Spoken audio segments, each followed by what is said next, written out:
கர்த்தருடைய பரிசுத்த நாமத்திற்கு மகிமை உண்டாகட்டும். இந்த அருமையான காலை வேளையில் இந்த தேவனுடைய ஆலயத்துக்கு வந்திருக்கிற உங்கள் அத்தனை பேரையும் வானத்தையும் பூமியையும் படைத்த ஆண்டவராகிய இயேசுவின் நாமத்தினால உங்களை அன்போடு நான் வாழ்த்தி வரவேற்கிறேன்.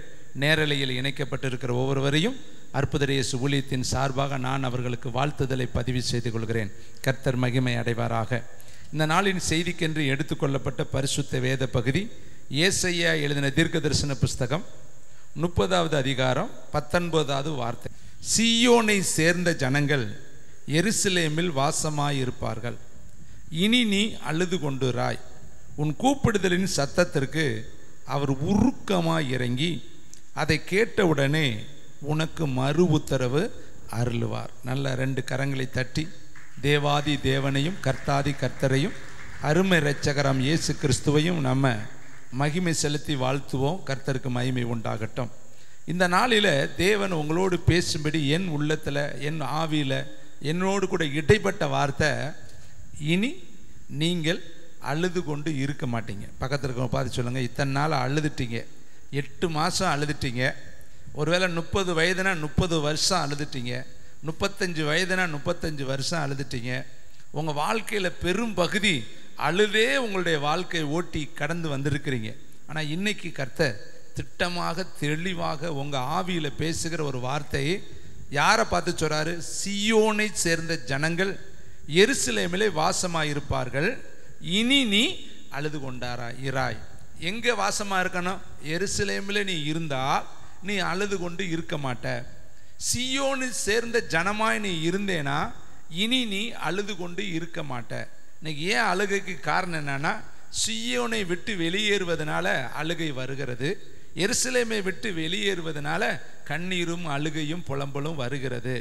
அப்போ நம்ம இருக்க வேண்டிய இடத்துல இருந்தோம்னா நிச்சயமாய் கர்த்தர் நம்முடைய கண்களில் உலக மனிதர்களைப் போல அழாதபடி நமக்கு ஆனந்த களிப்பை கர்த்தர் கொடுப்பாரு. அழுகை பொழுது பலவிதமான அழுகை இருக்குது. அதை முதல்ல நம்ம தெரிந்து கொள்ளணும். எல்லாரும் அழுகிறாங்கன்னா ஒவ்வொருத்தருடைய அழுகைக்கு பின்னாடி ஒவ்வொரு விதமான காரியங்கள் இருக்கிறதுனால தான் அவங்க அழுகிறாங்க. அருமையானவர்களே, இந்த அழுகையை எப்படி கர்த்தர் ஆனந்த களிப்பாய் மாற்றுகிறார், எப்படியெல்லாம் வேதத்தில் அழுதார்கள், அவர்களுக்கு எப்படியெல்லாம் கர்த்தர் பதில் கொடுத்து அவர்களை ஆசீர்வதித்தார் என்பதை, ஒரு சிலருடைய கண்ணீருக்கு அர்த்தத்தையும் அந்த கண்ணீர் மாறின விதத்தையும் உங்கள் மத்தியிலே நான் பகிர்ந்து கொண்டு உங்களுடைய வாழ்க்கையிலும் இதே விதமாய் அவர் அற்புதம் செய்து நிச்சயமாய் கர்த்தர் உங்களுடைய கண்ணீரை துடைப்பார். வாசிக்கலாமா? ஏசாயா தீர்க்கதரிசி புஸ்தகம் 25ஆம் அதிகாரம் 8வது வசனத்தை நமக்கு ஆதாரமான ஒரு வசனமாய் வாசித்துட்டு நம்ம தேவனுடைய வார்த்தைக்குள்ள கடந்து போகலாம். அவர் மரணத்தை ஜெயமாக விழுங்குவார். கர்த்தராகிய தேவன் எல்லா முகங்களிலும் இருந்து கண்ணீரை துடைத்து தமது ஜனத்தின் நிந்தையை பூமியில் இராதபடிக்கு முற்றிலும் நீக்கி விடுவார். கர்த்தரே இதை சொன்னார். எல்லா முகத்திலும் இருந்து. ஒருவேளை இங்கே உட்கார்ந்து இருக்கிறவங்க பலதரப்பட்ட சூழ்நிலையில் இங்கே வந்திருக்கிறீங்க. நேரலையில் நிறைய பேர் இணைக்கப்பட்டு இருக்கிறாங்க. நம்ம முகமறியாத நிறைய பேர் இந்த செய்தியை பார்க்குறாங்க. பாஸ்டர்ஸுகள் பார்க்குறாங்க, சபை விசுவாசிகள் பார்க்குறாங்க, பாதிக்கப்பட்டவங்க பார்க்குறாங்க, புறமதத்தில் இருக்கிறவங்க பார்க்குறாங்க. அநேக மனிதர்கள் இதை பார்த்து எங்களோடு பின்தொடர்பு கொள்கிறாங்க. நாங்கள் பார்த்தோம், எங்களுக்கு பிரயோஜனமாக இருந்தது, எங்கள் ஆவியை அது புதுப்பித்தது, ஒருவேளை இந்த வார்த்தை எங்களுக்கு கிடைக்காவிட்டால் எங்களுடைய ஓட்டம் முடிந்திருக்கும், இதை நாங்கள் மீண்டும் மீண்டும் போட்டு கேட்குறோம்னு சொல்லி பலவிதமான தொலை தூரத்தில் இருந்து வந்த செய்தியை ஆதாரமாய் வைத்து இந்த நாளில் நாங்கள் அவர்களோடு ஆவியோடு கூட பேசுகிறோம். அவர்கள் அங்கே பார்த்து கொண்டு இருக்கிறார்கள் என்கிற நிச்சயத்தோடு இந்த வார்த்தையை நான் அவர்களுக்கும் உங்களுக்கும் அறிவிக்கிறேன். இன்னைக்கு பாருங்க, வேதம் சொல்லுது, கர்த்தராகிய தேவன் எல்லா முகங்களிலும் இருந்து கண்ணீரை துடைத்து. ஒருவேளை வியாதியில் அழுதுகிட்டு இருக்கிறியா, உன் கண்ணீரை துடைப்பாரு. வறுமையில் அழுதுகிட்டு இருக்கிறியா, உன் கண்ணீரை துடைப்பாரு. பிரிவினையினால் அழுது கொண்டு இருக்கிறியா, உன் கண்ணீரை துடைப்பாரு. இன்னும் மன அழுத்தத்தினால நீ அழுது கொண்டு இருக்கிறியா, உன் கண்ணீரை துடைப்பாரு. யாரோ ஒருத்தருடைய மன வார்த்தைகள் உன் இருதயத்தை தாக்கி உன்னை செயல்பட விடாதபடி உன்னை முடக்கி வச்சிருக்குதா, கர்த்தர் உன் கண்ணீரை துடைப்பாரு. எல்லா முகத்தில் இருக்கிற கண்ணீரை துடைத்து என்ன செய்வாரா, அந்த அழுகைக்கு காரணமாய் இருந்த நிந்தையை பூமியில் இராதபடிக்கு கர்த்தர் முற்றிலுமாய் நீக்கி போடுவாரு. ஒரு சில மனிதர்கள் எதற்காய் அழுதார்கள், தேவன் அவர்கள் எப்படி ஆறுதல் படுத்தினார் என்பதை நான் உங்கள் மத்தியில் வைக்க விரும்புகிறேன். ஆதியாகமம் புஸ்தகம் 21ஆம் அதிகாரத்துக்கு நம்ம கடந்து வருவோம். நம்முடைய அழுகை ஒருவேளை இந்த மாதிரி இல்லாமல் இருக்கலாம், ஆனாலும் கூட நாமும் அழுது கொண்டு இருக்கிறோம். இந்த மகள் எந்த சூழ்நிலையில் அழுதால் கர்த்தர் அவளுக்கு எப்படி பதில் கொடுத்தார் என்பதை நாம் தெரிந்து கொள்ளணும். ஒருவேளை நாமும் இந்த பாதையில் கடந்து வந்தோம்னா நமக்கும் கர்த்தர் இதே விதமாய் பதில் கொடுக்க அவர் வல்லமையுள்ளவராக இருக்கிறாரு. ஆதியாகமம் 21ஆம் அதிகாரம் 16வது வார்த்தையை வாசிக்கிறேன். பிள்ளை சாகிறதை நான் பார்க்க மாட்டேன் என்று எதிராக அம்பு பாயும் தூரத்தில் போய் உட்கார்ந்து சத்தமிட்டு அழுதாள். இங்கு ஒரு அருமையான மகளை குறித்து வேதம் சொல்லுது. ஆகார் என்று சொல்லப்பட்ட மகள். இவள் ஒரு அடிமை பெண். சாராளுக்கு இவள் அவளுக்கு அடிமையாய் இருக்கிற ஒரு பெண். இவள் வேதம் சொல்கிறது நாச்சியாருடைய வார்த்தையை கேட்டு நாச்சியார் சொல்றதை கேட்டுக்கிட்டு இருக்கிறவள் என்று சொல்லி வேதம் சொல்கிறது. இந்த மகள் தானா விருப்பப்பட்டு எந்த ஒரு வேலையும் செய்யல. சாராள் தான் இவள் மேல விருப்பப்பட்டு இவளை தன்னுடைய கணவனுக்கு மறுமனையாட்டியாக வைத்தாள். ஆபிரகாமும் இதுக்கு ஏற்புடையவனாய் மாறி போனான். ஆனால் இவளுடைய வாழ்க்கையில இவளாக விருப்பப்பட்டு எந்த ஒரு காரியத்தை செய்யல. இவள் இந்த காரியத்தில் தள்ளப்பட்டால், உட்கையாக மாற்றப்பட்டால், இந்த சூழ்நிலைக்கு அவள் உருவாக்கப்பட்டால், இதற்கு அவள் சம்மதித்தாள். அவ்வளவுதான். அருமையானவர்களே, ஆனால் நாட்கள் பின் நாட்கள்ல வரும் பொழுது யாரு இந்த காரியத்தை செய்ய தூண்டினார்களோ சாராள், யார் இந்த காரியத்துக்கு உதவியா இருந்தார்களோ ஆபிரகாம், இவர்கள் 2 பேருமே சேர்ந்து இவளை தள்ளிவிட்டார்கள் என்று சொல்லி வேதம் சொல்லுகிறது. பாருங்கள், வேதத்துல நீங்கள் மேல 13ஆம் வசனத்தை வாசித்து பாருங்க. அடிமை பெண்ணின் மகனும் உன் வித்தாய் இருக்கிறபடினால் அவனையும் ஒரு ஜாதியாக்குவேன் என்றார். அதுக்கு மேல் வசனத்தை வாசிக்கிறேன், 12ஆம் வசனம். அப்பொழுது தேவன் ஆபிரகாமை நோக்கி, அந்த பிள்ளையையும் உன் அடிமை பெண்ணையும் குறித்து சொல்லப்பட்டது உனக்கு துக்கமாய் இருக்க வேண்டாம், ஈசாக்கினிடத்தில் உன் சந்ததி விளங்கும், ஆதலால் சாராள் உனக்கு சொல்வதையெல்லாம் கேள். இப்ப சொல்லக்கூடிய ஆள் யாரு? சாராள். செய்யக்கூடிய ஆள் யாரு? ஆபிரகாம். இவங்க 2 பேரும் தான் சேர்ந்து ஆகாருடைய வாழ்க்கையில பிரவேசித்தார்கள். ஆகார் அந்த காரியத்துக்கு உட்பட்டாள். அவ்வளவுதான். கட்டாயத்தின் பேரில, வேற வழி இல்லாமல் அவள் உட்பட்டாள். ஏனென்றால் அவள் அடிமை பெண். எஜமாட்டி என்ன சொல்கிறாளோ, எஜமானன் என்ன சொல்கிறார்களோ அவர்களுக்கு கீழ்ப்படிய வேண்டியது அவளுடைய கடமை. அவ கீழ்ப்படிந்தாள். இப்ப வேதம் சொல்கிறது பாருங்கள், என்ன செஞ்சார் அவங்க எஜமானன். அவளுடைய வாழ்க்கையில வெளிப்பட்ட அந்த காரியத்தை வேதம் சொல்லுது. 14ஆம் வசனம். ஆபிரகாம் அதிகாலையில் எழுந்து, எஜமானன் அவனுடைய மணவாளன், சுருக்கமா சொன்னா மறுமனையாட்டியாய் வைத்து கொண்டான் கணவன். இவனுக்கு குழந்தை பிறந்துருச்சு இவள்கிட்ட. இப்ப இவன் என்ன செய்யறான் பாருங்க. அதிகாலையில எழுந்து அப்பத்தையும் ஒரு துருத்தி தண்ணீரையும் எடுத்து ஆகாருடைய தோளின் மேல் வைத்து பிள்ளையும் ஒப்பு கொடுத்து அவளை அனுப்பிவிட்டான். அவள் புறப்பட்டு போய் பெயர்சாபாவின் வனாந்தரத்தில் அலைந்து திரிந்தாள். துருத்தியிலிருந்த தண்ணீர் செலவழிந்த பின்பு அவள் பிள்ளையை ஒரு செடியின் கீழே விட்டு, பிள்ளை சாகிறதை நான் பார்க்க மாட்டேன் என்று எதிராக அம்பு பாயும் தூரத்தில் போய் உட்கார்ந்து சத்தமிட்டு அழுதாள். இதை கேட்கிற அன்பு தம்பி, தங்கச்சி, தாயே, தகப்பனே, ஊழியர்களே, சபையார்களே, தேவ ஜனமே, பாருங்க, ஒரு மனுஷிக்கு ஏற்பட்டிருக்கக்கூடிய நிர்பந்தமான ஒரு சூழ்நிலை, ஒரு நெருக்கமான சூழ்நிலை, ஒரு ஒடுக்கமான ஒரு சூழ்நிலை. இஸ்ரவேல் மக்கள் ஒடுக்கப்பட்ட ஒடுக்குதலை கண்டேன் என்று சொன்ன தேவன் இந்த மகளுடைய ஒடுக்குதலை பாருங்க. 2 பேருமே அவளை ஒடுக்குறாங்க. ஒருத்தி துரத்தி விட சொல்றா, ஒருத்தையும் துரத்தி விடுறான். இதுக்கு வெகுமதியா என்ன கொடுக்குறாங்க? 1 குடம் தண்ணி கொடுத்துட்டு பெத்த பிள்ளைய கையில கொடுத்து கூட்டிட்டு போன்னு சொல்றாங்க. இப்ப கூட்டிட்டு வருகிற வழியில அந்த 1 குடம் தண்ணீரும் செலவழிந்து போயிட்டு இப்ப அவ எடுக்கிற முடிவு, அவளுக்கு அம்மா கிடையாது, அவளுக்கு அப்பா கிடையாது, உடன் பிறந்தவர்கள் கிடையாது, அவள் ஏற்கனவே அடிமை பெண். அவளுக்கு இருக்கக்கூடிய ஒரே ஒரு ஊன்றுகோல் சாராளும் ஆபிரகாமும் தான். அந்த ஊன்றுகோலும் அவளை துரத்தி விட்டுருச்சு. இப்ப அவளுக்கு இந்த உலகத்துல எதுவுமே கிடையாது. வனாந்தரத்துல நிக்கிறா, நெருக்கதியா நிக்கிறா. வேதம் சொல்லுகிறது பாருங்க, அவள் உட்கார்ந்து சத்தமிட்டு அழுதாள். அப்ப இவளுடைய அழுகைக்கு காரணம் நம்பிக்கை துரோகம். இவளுடைய அழுகைக்கு காரணம் நம்பினவர்கள் துரத்தி விட்ட காரணம். இவளுடைய அழுகைக்கு காரணம் தள்ளப்பட்ட காரணம். இவளுடைய அழுகைக்கு காரணம் கைவிடப்பட்ட ஒரு நிலைமை. தேவனுடைய பிள்ளைகளே, ஒருவேளை இதை கேட்டுக்கொண்டிருக்கிற உங்களில் ஒரு சில கைவிடப்பட்ட நிலைமையில இருக்கிறீங்களா? தள்ளப்பட்ட நிலைமையில இருக்கிறீங்களா? புறக்கணிக்கப்பட்ட நிலைமையில இருக்கிறீங்களா?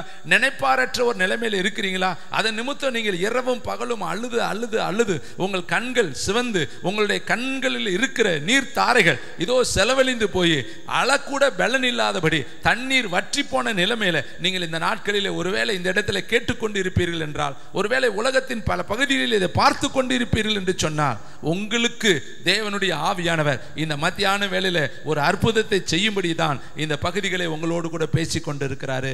வனாந்தரத்தில் நின்று கொண்டு இருக்கிறார். பாருங்கள், வனாந்தரத்தில் துரத்தி விடப்பட்டால் இவளாக வனாந்தரத்துக்கு வரல. எல்லாமே இவளுடைய வாழ்க்கையில இவளாக விரும்பி எதையுமே செய்யல. இவளாக விரும்பி ஆபிரகாமு கிட்ட போய் வாழ்க்கை எனக்கு கொடுன்னு கேட்கல. இவள் தள்ளப்பட்டால் வாழ்க்கைக்குள்ள. இவளாக விரும்பி எனக்கு ஒரு குழந்தை கிடைக்கணும்னு ஜெபிக்கல. இவளுக்கு ஒரு குழந்தை கிடைத்தது. அந்த குழந்தையை வளர்த்து கொண்டு இருக்கிற காலத்துல இவளாக நான் போறேன் என்று சொல்லல, இவளாய் தள்ளி விட்டார்கள். எல்லாமே தள்ளப்பட்ட ஒரு நிலை. ஒருவேளை இதை கேட்கிற நீங்களும் நினைக்கலாம், நானும் தாங்க இப்படி ஏதோ ஒரு விதத்துல தள்ளப்பட்டு தள்ளப்பட்டு தள்ளப்பட்டு இப்பொழுது என் வாழ்க்கை நிர்மூலமாகி போய் நான் வேதனையோடு கண்ணீரோடு இருக்கிறேன் என்று சொல்லி இந்த செய்தியை நீ கேட்டுக்கொண்டு இருப்பாய் என்று சொன்னார். இப்படி தள்ளிவிடப்பட்டவளை அப்படியே மறந்து விடுகிற கர்த்தர் அல்ல. தள்ளிவிடப்பட்டவளை துரத்தி விடுகிற கர்த்தர் அல்ல. தள்ளிவிடப்பட்டவர்களை மறந்து விடுகிற கர்த்தர் அல்ல. என்ன செய்தார் என்று சொல்லி வேதம் சொல்கிறது பாருங்கள். 17 வசனத்துல, தேவன் பிள்ளையின் சத்தத்தை கேட்டார். தேவதூதன் வானத்தில் இருந்து ஆகாரை கூப்பிட்டு, ஆகாரே, உனக்கு என்ன சம்பவித்தது? பயப்படாதே, பிள்ளை இருக்கும் இடத்தில் தேவன் அவன் சத்தத்தை கேட்டார். நீ எழுந்து பிள்ளையை எடுத்து அவனை உன் கையிலே பிடித்து கொண்டு போ, அவனை பெரிய ஜாதியாக்குவேன் என்றார். கைகளை தட்டி கர்த்தருக்கு ஒரு நன்றி சொல்லுங்க. அவ பிள்ளை சாகிறத நான் பார்க்க மாட்டேன்னு சொன்னான். கர்த்தர் சொன்னாரு, அவன் சாக மாட்டான், அவனை பெரிய நான் ஜாதியாக மாற்றுவேன் என்று சொல்லி கர்த்தர் அந்த இடத்துல அவள் கண்ணீரை துடைத்து அவளுக்கு நம்பிக்கைக்குரிய வார்த்தையை கொடுத்து அவளை இதோ ஒரு புதிய தரிசனத்தை நோக்கி ஓட வைத்தார். ஒருவேளை இந்த நாளில் இந்த முதல் தேதியில வந்து இருதயத்துக்குள்ள அழுது கொண்டிருக்கிற மகனே, இருதயத்தில் அழுது கொண்டிருக்கிற மகளே, ஒவ்வொரு நாளும் உங்களுடைய வாழ்க்கையில தலை அணைகள் நனையும்படி தலையணைகள் எல்லாம் கண்ணீரால் நிரம்பி இருக்கிற மகளே மகளே, உனக்கு கர்த்தர் ஒரு புதிய வழி இந்த நாளில் காட்ட போறாரு. வேதம் சொல்லுது, உன் முகத்தில் இருக்கிற கண்ணீர் எல்லாம் அவர் துடைத்து உன் வாழ்க்கையில புதிய ஒரு அத்தியாயத்தை அவர் உருவாக்க போறாரு. அப்ப இவ அழுததுக்கு காரணம் கைவிடப்பட்ட ஒரு நிலைமை. இன்னைக்கு உங்க வாழ்க்கையில நீங்க ஒருவேளை யாரோ எஜமானனால கைவிடப்பட்டிருக்கலாம், பெற்றவங்களால நீ கைவிடப்பட்டிருக்கலாம், உடன் பிறந்தவர்களால் நீ கைவிடப்பட்டிருக்கலாம், அல்லது நம்பிக்கைக்குரிய யாரோ ஒருத்தரால நீ கைவிடப்பட்டு இந்த நாளிலே கண்ணீர் வடித்து இந்த இடத்துல உட்கார்ந்து இருப்பாய் என்றால், நிச்சயமாய் கர்த்தருடைய ஆவியானவர் அவர் முகத்தை பார்க்கிறவர் அல்ல, உன் இருதயத்தை பார்க்கிறவர், உன் அந்தரங்கத்தை பார்க்கிறவர். மனுஷன் பார்க்கிறபடி அவர் பாரார். அவருடைய கண்கள் உன்னுடைய ஒவ்வொரு அடிகளையும் பார்க்கிற கண்களா இருக்கிறது. நிச்சயமாய் அவர் உன் கண்ணீரை துடைத்து இந்த நாளில உன் வேதனையை அவர் மாற்றுவார். இன்னொரு மனிதனுடைய அழுகையை நான் உங்கள் மத்தியில் காண்பிக்க விரும்புகிறேன். 2 சாமுவேல் புஸ்தகம் 15ஆம் அதிகாரம். ஒரு தீர்க்கதரிசி, ஒரு அருமையாய் தேவனை மகிமைப்படுத்தக்கூடிய ஒரு பாடகன், தேவனுடைய இருதயத்திற்கு ஏற்றவன், கர்த்தர் அவனை வித்தியாசமாய் உருவாக்கினாரு. அவனுடைய வாழ்க்கையில ஒரு கண்ணீரின் பாதையை நாம் வேதத்தில் பார்க்கிறோம். வாசிக்கலாமா? 2 சாமுவேல் புஸ்தகம் 15ஆம் அதிகாரம் 30வது வசனத்தை வாசிக்கலாமா? தாவீது தன் முகத்தை மூடி வெறுங்காலால் நடந்து அழுது கொண்டு ஒலிவ மலையின் மேல் ஏறி போனான். அவனோடு இருந்த சகல ஜனங்களும் முகத்தை மூடி அழுது கொண்டு ஏறினார்கள். இங்கு ஒரு மனுஷன் தாவீது, எல்லாருக்கும் நல்ல பரிச்சயமான ஒரு தேவ மனுஷன், எல்லாராலும் நல்ல தெரிந்த ஒரு பாத்திரம் இந்த மனுஷன். ஏசப்பா தன்னுடைய பெயரை இவனுடைய பெயருக்கு பின்னாடி வைத்துக் கொண்டார். வேதம் சொல்லுது, அவர் தாவீதின் குமாரன் என்று அழைக்கப்பட்டாரு. அப்ப எந்த அளவுக்கு இவர் கணத்திற்குரிய ஒரு பாத்திரம் பாருங்கள் தேவனுடைய பிள்ளைகளே. தாவீதை கர்த்தர் சொன்னாரு, என் இருதயத்திற்கு ஏற்றவன் என்று கர்த்தர் சொன்னாரு. சவுலை தள்ளிவிட்டு தாவீதை நான் தெரிந்து கொண்டேன் என்று கர்த்தர் சொன்னாரு. தாவீதுக்கு அருளின நித்திய கிருபை என்று சொல்லி வேதம் சொல்லுகிறது. இந்த வேதத்துல யாருக்குமே இல்லாத ஒரு இடத்தை கர்த்தர் தாவீதுக்கு கொடுத்தார் என்று சொல்லி வேதம் சொல்லுகிறது. அப்படிப்பட்ட ஒரு தேவ மனுஷன் ஒரு நாள் அவனுடைய வாழ்க்கையில வந்த சூழ்நிலையை நாம் வேதத்துல பார்க்கிறோம். பாருங்கள், அந்த வசனம் ரொம்ப ஆழமான ஒரு வசனம். வெறுங்காலாய் நடந்த ஒரு பகுதி. ஒரு ராஜா, ஒரு தேவ மனுஷன் தேவனை புகழ்ந்து பாடுகிறவன், தேவனுடைய இருதயத்திற்கு ஏற்றவன், தேவனால் அழைக்கப்பட்டவன், தேவனால் அபிஷேகம் பண்ணப்பட்டவன், தேவனுடைய யுத்தத்தை நடத்துகிறவன், தேவனுடைய பலத்தினால் நிரப்பப்பட்டவன் வெறுங்காலாய் போறானா. அப்ப அந்த அளவுக்கு அவனுடைய வாழ்க்கையில ஒரு சூழ்நிலை உருவாகி போனது. அடுத்து எப்படி போனானா, அழுது கொண்டே போனானா. அப்ப அந்த அளவுக்கு என்னங்க, அழுகிற அளவுக்கு என்ன நடந்துக்குது? ஒரு பிள்ளை அழுகுதுன்னா அது இருதயம் உடைஞ்சா தானே அழுகும். அது வாழ்க்கையில ஏதோ ஒரு பயங்கரமான கஷ்டம் வந்தா தானே அழுகும். அப்ப இந்த ராஜா, தாவீது ராஜா அழுவதற்கு யார் காரணம்? ஒரே ஒரு காரணம். ஒன்னு அவனுடைய பாவம், ரெண்டாவது அவனுடைய பிள்ளை.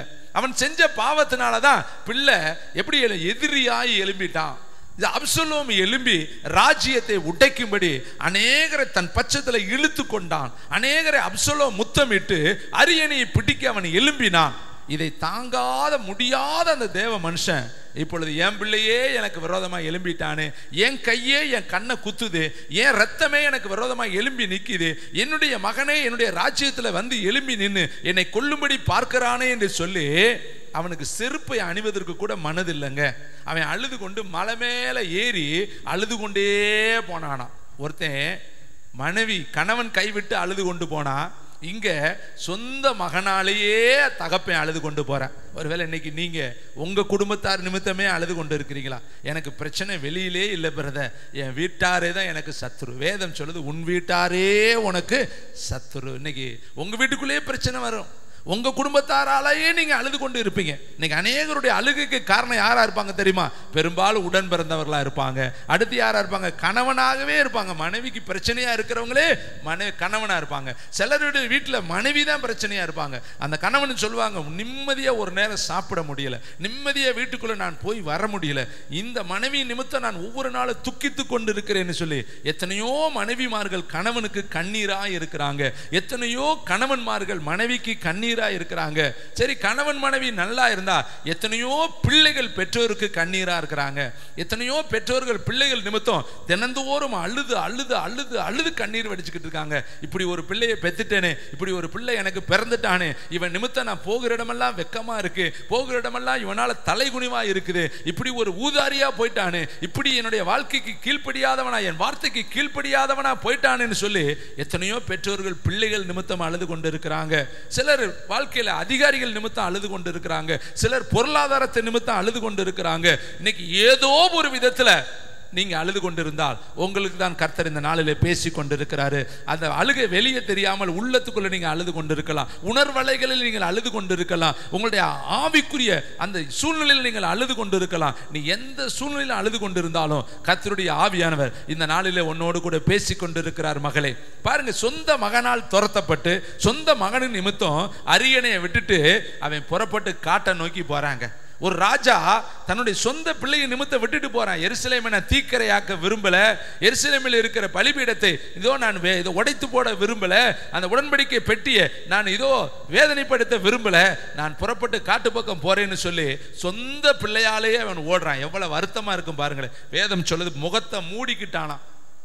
எவ்வளவு வெக்கமா இருக்கும் பாருங்க, எவ்வளவு சங்கட்டமா இருக்கும் பாருங்க, எவ்வளவு துக்கம் அவனை மூடி இருக்கும் பாருங்க. முகத்தை மூடிக்கிட்டு ஒருத்தன் போறான்னா அவனுடைய வாழ்க்கையில எவ்வளவு பெரிய வேதனை. ஒருவேளை இதை கேட்கிற நீங்களும் முகத்தை மூடி வாழ்ந்து கொண்டு இருக்கிறீங்களா? சில பேரை பார்க்கவே நமக்கு வெக்கமா கிடக்கும், சில பேரை பார்த்தாலே தன்னையை குனிவோம், சில பேர் வழியா நம்ம கிராஸ் பண்ண மாட்டோம். அவங்க கேட்பாங்களே இந்த கேள்விக்கு நம்மளால் பதில் சொல்ல முடியாதேன்னு சொல்லி அநேகரை பார்த்து நம்ம வழி மாறி போவதே நம்முடைய வாழ்க்கையில இருக்கு. தேவனுடைய பிள்ளைகளே, அநேகர் இதை பார்த்தா கேட்பாங்களே, வேலை கிடைச்சிருச்சான்னு கேட்பாங்களே, குழந்தை உண்டாயிருச்சான்னு கேட்பாங்களே, திருமணம் ஆயிருச்சான்னு கேட்பாங்களே, வீடு வாங்கிட்டீங்களான்னு கேட்பாங்களே, கடன் முடிஞ்சிருச்சான்னு கேட்பாங்களே, உன் பிள்ளைகளை எத்தனாவது ரேங்க்னு கேட்பாங்களே, உன் பிள்ளைகள் எப்படி படிக்குதுன்னு கேட்பாங்களே, உங்களுடைய பொருளாதாரத்தில் என்ன நிலை என்று கேட்பாங்களேன்னு சொல்லி அநேகரை பார்த்து நம்ம இந்த நாளில் புறம் முதுகிட்டு பின்னாடி பார்த்து ஓடிக்கொண்டு இருக்கிறோமா?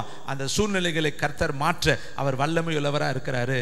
தாவீது ஒளிந்து ஓடுனா பாருங்க, முகத்தை மூடிக்கிட்டு ஓடுனா, அப்படியே அவனுடைய ஓட்டம் முடிந்துடலங்க, அப்படியே அவன் வனாந்தரத்தில் செத்து போகலங்க. மீண்டும் கர்த்தர் மகிமையா எருசலேமுக்கு கொண்டு வந்தார். கைகளை தட்டி அவன் வெற்றியின் வேந்தனாய் மீண்டும் அதே இடத்துல அதே ஆசனத்தில் வந்து மீண்டும் ராஜாவாய் உட்காரும்படி அவனுடைய துக்கத்தை கர்த்தர் ஆனந்த களிப்பாய் மாற்றினார். ஒருவேளை இன்றைக்கு ஏதோ ஒரு பொருளாதார சரிவினால நீ வேதனையோடு கண்ணீரோடு துக்கத்தோடு அமர்ந்திருக்கிறாயோ, நிச்சயமாய் உன் துக்கம் சந்தோஷமாய் மாறும். இங்க தாவீது கூட அழுதாரு, ஆகார் கூட அழுதாரு. ஆனா நீங்க யோபு அழுதான்னு நீங்க பார்க்கவே முடியாது. அவன் இவ்வளவு சூழ்நிலையில் கர்த்தரை துதித்தான். கைத்தட்டி கர்த்தருக்கு. மனைவி தூசித்த பொழுது துதித்தான். அழுதான்னு எழுதப்படவே கிடையாது. அவன் மனைவி நிமித்தம் அழுதான், பிள்ளைகள் நிமித்தம் அழுதான், ஆடு மாடு போச்சுன்னு அவன் அழுதான்னு எழுதப்படல. அவன் கர்த்தரை துதிக்கிறவனா இருந்தான். என்ன நடந்தாலும், கொன்று போட்டாலும் நான் நம்பிக்கையா இருப்பேன்னு சொன்னான். ஆனா அப்படிப்பட்ட ஒரு மனுஷனு வேதத்துல இருக்கிறாரு. ஆனா இப்படிப்பட்ட தாவீது ஒட்டஞ்சு எந்த அளவுக்கு அவன் இருதயம் 200 பேத்தை அட்ட டயத்துல தூக்கி கொன்று வந்தவன், கொன்று போட்டுட்டு நுனித்தோலை அறுத்துட்டு வந்தவன். அவன் கைகள் பூரா இரத்த கைகள். அவன் போற இடமெல்லாம் ஜெயம். அவன் காரிய சமர்த்தனாய் இருந்தான், யுத்த வீரனாய். அப்படிப்பட்ட ஒரு யுத்த வீரன் கூட அழுகிறான்னு சொன்னா எந்த அளவுக்கு அவன் நொறுக்கப்பட்டிருப்பான், புரோக்கன் ஆயிருக்கான் அவன் இருதயம்.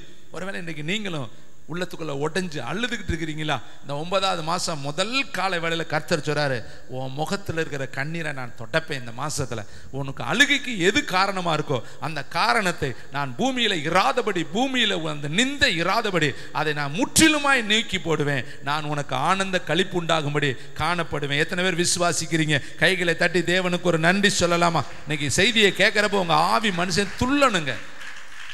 கடந்த மாதத்தோடு என் துக்கம் முடிந்தது. கர்த்தர் என்னை ரெட்டை களைந்து போட்டு விட்டாரு. கர்த்தர் என் நிந்தையை பூமியில் இராதபடி முற்றிலுமாய் அவர் சங்கரிப்பாரு. இந்த புதிய மாதத்தை எனக்கு கொடுத்தவர் புதிய வாழ்க்கையை எனக்கு கொடுப்பாரு, புதிய சந்தோஷத்தை எனக்கு கொடுப்பாரு, புதிய வழியை எனக்கு கொடுப்பாரு, புதிய ஒரு வழி நடத்தலை எனக்கு கொடுப்பாரு. நிச்சயமாய் அவருடைய கண்களே கைகளே என்னுடைய கண்ணீரை துடைக்கும்னு சொல்லி விசுவாசத்தோடு கரங்களை தட்டி கர்த்தருக்கு நன்றி சொல்லுவோம். அருமையானவர்களே, அடுத்து ஒரு மனிதன், ஒரு மனுஷி, இதோ மனுஷி புருஷனால நாச்சியாரால அழுதாள், ஒருத்தன் தன் மகனாலேயே அழுதான். அடுத்து பாருங்களேன், நெகேமியா எழுதின புஸ்தகம் 1ஆம் அதிகாரம் 4வது வசனம். இன்னைக்கு ஒருவேளை எனக்கு வீட்டில எல்லாம் பிரச்சனை இல்லை பிரதர், ஆனா எனக்கு அழுகையா இருக்கு, நான் அழுது கொண்டே இருக்கிறேன் என்று சொல்லி நீ ஒருவேளை சொல்லுவாய் என்று சொன்னால் இந்த நெகேமியா குறித்து பார்க்கலாம். அவன் எதற்காய் அழுதான்? நல்ல ஒரு பதவியில இருக்கிறான், நல்ல ஒரு வேலையில இருக்கிறான், அவனு பெரிய ராஜாவுக்கு பக்கத்துல இருக்கிற ஒரு நல்ல பிரபலமான ஒரு பதவியில இருக்கிறான். ஆனா அவன் உட்கார்ந்து அழுகிறான். அவன் அழுகைக்கு என்ன காரணம்? அவன் கண்ணீர் துடைக்கப்பட்டுச்சா? அவனுடைய வாழ்க்கையில கர்த்தர் அற்புதம் செய்தாரா? அவன் கண்ணீர் கேட்கப்பட்டுச்சா? அவன் கண்ணீருக்கு பதில் கிடைச்சிச்சான்னு சொல்லி வேதம் சொல்கிறதை நாம் பார்க்கலாம். நெகேமியா புஸ்தகம் 1ஆம் அதிகாரம் 4வது வசனம் வாசிப்போம். இந்த வார்த்தைகளை கேட்ட பொழுது நான் உட்கார்ந்து அழுது சில நாளாய் துக்கித்து உபவாசித்து மன்றாடி பரலோகத்தின் தேவனை நோக்கி. அப்ப இவர் அழுகிறதுக்கு என்ன காரணம்? எந்த வார்த்தையை கேட்டாரு? இவர் வீட்டில் எது பிரச்சனையா? இவர் குடும்பத்தில் எது பிரச்சனையா? இவருடைய சரீரத்தில் எதுவும் பிரச்சனையா? இவருடைய எல்லையில என்ன பிரச்சனை? எதனால இவர் உட்கார்ந்து அழுதாரு? அதுக்கு மேல் வசனத்தை பாருங்களே, 2ஆம் வசனம். என் சகோதரரில் ஒருவனாகிய ஆனானியும் வேறே சில மனிதரும் யூதாவிலிருந்து வந்தார்கள். அவர்களிடத்தில் நான் சிறையிருப்பில் மீண்டு தப்பின யூதரின் செய்தியையும் எருசலேமின் செய்தியும் விசாரித்தேன். என்னுடைய சகோதரர்கள் சில பேர் வந்தார்கள், எங்க யூதேயா தேசத்திலிருந்து வந்தார்கள். இவன் வேற இடத்துல இருக்கிறாங்க, கைதியாய் கொண்டு போகப்பட்டு எல்லாம் பாபிலோன்ல இருக்காங்க. இவங்க எல்லாமே பாபிலோன்ல இப்ப இருக்கிறாங்க. இந்த சூழ்நிலை தான் இது எழுதப்பட்டிருக்கு. அதற்கு அவர்கள் சிறையிருப்பில் மீந்த இருக்கிறவர்கள் அந்த தேசத்துல மகா தீங்கையும் நிந்தைகளையும் அனுபவிக்கிறார்கள். எருசலேமின் அலங்கம் இடிப்பட்டதும் அதன் வாசல்கள் அக்கினியால் சுட்டரிக்கப்பட்டதுமாய் கிடக்கிறது என்றார்கள். இந்த வார்த்தைகளை கேட்ட பொழுது நான் உட்கார்ந்து அழுது. இப்ப இந்த மனுஷனுக்குள்ள இருக்கிற ஆத்ம பாரத்தை பாருங்களே, தேச பற்றுதலை பாருங்களே, தேசத்தின் மேல் அவன் வைத்திருக்கிற அந்த பாரத்தை பாருங்களே.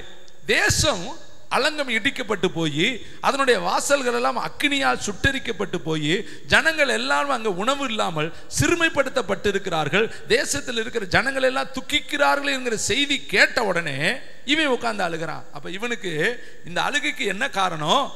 பாரம், தேச பாரம், தேச ஜனங்கள் மேல இருக்கிற பாரம். எப்படி பாருங்க, எஸ்தர் அழகா இருக்கிறாங்க, ராணிங்க, 127 நாடுகளுக்கு ராணிங்க. அவன் உபவாசிக்க வேண்டிய அவசியம் இல்லைங்க. அவன் நினைச்சானா சந்தோஷமாய் வாழலாங்க, அவன் நல்ல மஞ்சத்துல படுத்திருக்கலாங்க. ஆனா தன் ஜனத்தின் மேல வர்ற தீங்கை நான் எப்படி காண்பேன், எப்படி கேட்பேன், எப்படி அதை பார்க்க முடியும்? என் ஜனங்களுக்கு ஆமானால் அழிவு நியமிக்கப்பட்டிருக்கே, ஓலை எழுதி அனுப்பப்பட்டிருக்கே, இது எப்படி என்னால பொறுத்து கொள்ள முடியும்? அதனால அவள் 3 நாள் சாப்பிடலைங்க, குடிக்கலங்க. 3 நாள் உட்கார்ந்து ரெட்டுடுத்துறாங்க. 3 நாள் வேலையெல்லாம் தூக்கி எரிஞ்சிட்டாங்க. உட்கார்ந்து தன் கணவனிடத்துல போறதுக்கு, தன்னுடைய மணவாளனிடத்துல போறதுக்கு 3 நாள் உட்கார்ந்து ஜெபிக்கிறாங்க. என்ன ஜெபம் பண்ணியிருப்பான்? அந்த ஜெபம் அங்க எழுதப்படல.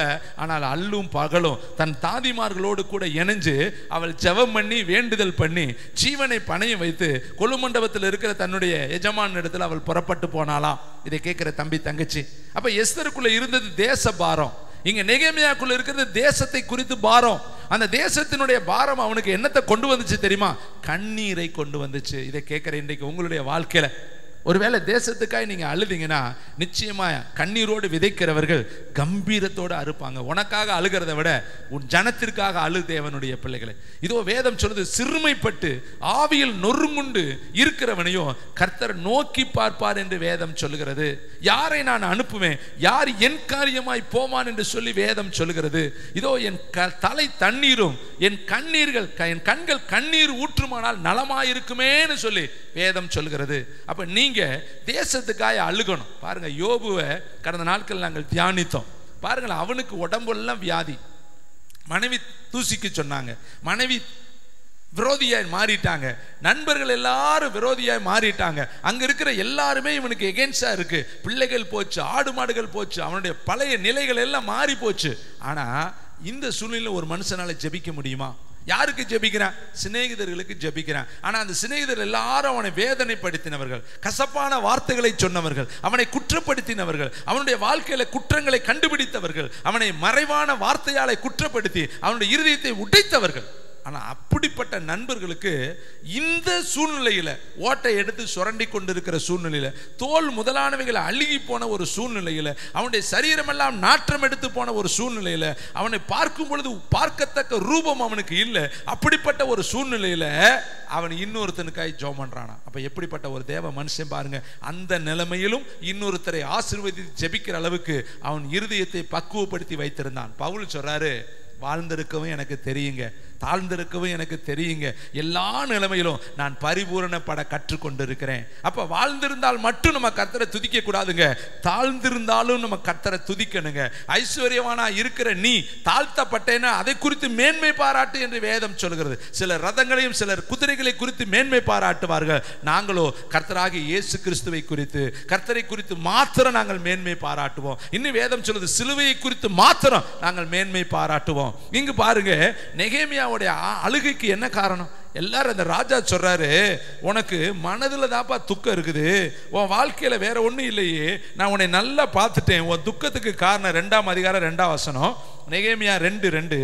அப்பொழுது ராஜா என்னை பார்த்து, நீ துக்கமா இருக்கிறது என்ன? உனக்கு வியாதி இல்லையே, இது உன் மனதின் துக்கமே ஒழிய வேறொன்றும் அல்ல என்றார். அப்பொழுது நான் மிகவும் பயந்து ராஜாவை நோக்கி, ராஜாவே, என்றென்றைக்கும் வாழ்க, எங்கள் பிதாக்களின் கல்லறைகளில் இருக்கும் ஸ்தலமாகிய நகரம் பாழானதும் அதன் வாசல்கள் அக்கினியினால் சுட்டரிக்கப்பட்டதுமாய் கிடக்கும் பொழுது நான் துக்க முகத்தோடு இராது இருப்பது எப்படி? எப்படிப்பட்ட கேள்வி சொல்றான் பார்த்தீங்களா? எவ்வளவு ஒரு இந்த தேவ மனுஷனுக்காக ஒரு கைத்தட்டி கர்த்தருக்கு நன்றி சொல்லலாம். இப்படிப்பட்ட பரிசுத்தவான்களும் உலகத்துல வாழ்ந்து ஓட்டத்தை முடிச்சிருக்கிறாங்க. அவனுக்கு எப்படிப்பட்ட ஒரு பாரம் பார்த்தீங்களா?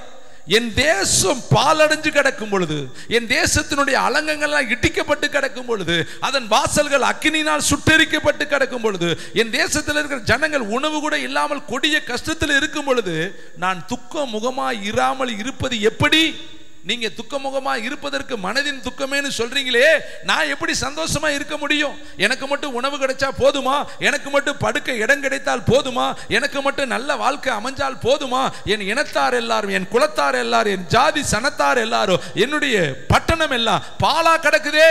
அப்ப இவன் அழுகைக்கு என்ன காரணம்? தன் தேச பாரம் அவனுக்குள்ள இருக்கிறதுனால, தேசத்தின் பற்று அவனுக்குள்ள இருக்கிறதுனால, தன் தேசத்தினுடைய மேல இருக்கக்கூடிய அவனுடைய கரிசனையினால தாங்க அவன் கண்கள்ல கண்ணீர் தாரைகள் ஓடினது. இதை கேட்கிற தம்பி தங்கச்சி, இவனுடைய வாழ்க்கையிலையும் கர்த்தர் ஆனந்த களிப்பை கொடுத்தார். மீண்டும் அலங்கம் கட்டி எழுப்பப்பட்டது. 52 நாளைக்குள்ள இவனை கொண்டே கர்த்தர் அந்த அலங்கங்களை கட்டி எழுப்ப கிருபை பாராட்டினார். கைத்தட்டுங்க பார்க்கலாம். நிச்சயமாய் கர்த்தர் கண்ணீரை துடைக்கிற தேவன். ஒருவேளை தள்ளப்பட்ட நிலைமையில நீ அழுதாலும் கண்ணீரை துடைப்பாரு, துரத்தப்பட்ட நிலைமையில நீ அழுதாலும் கண்ணீரை துடை. தேசத்தின் மேல பாரம் கொண்டு அதற்காக நீ அழுதாலும் கர்த்தர் உன் கண்ணீரை துடைத்து நீ எதற்காக பாரம் கொள்கிறாயோ அந்த பாரத்திற்கு உன் கையாலே தீர்வை கொண்டு வந்து கர்த்தர் உன் கண்ணீரை துடைப்பாரு.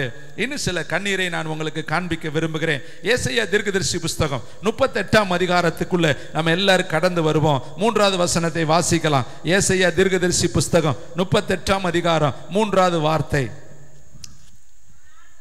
ஆ கர்த்தாவே, நான் உமக்கு முன்பாக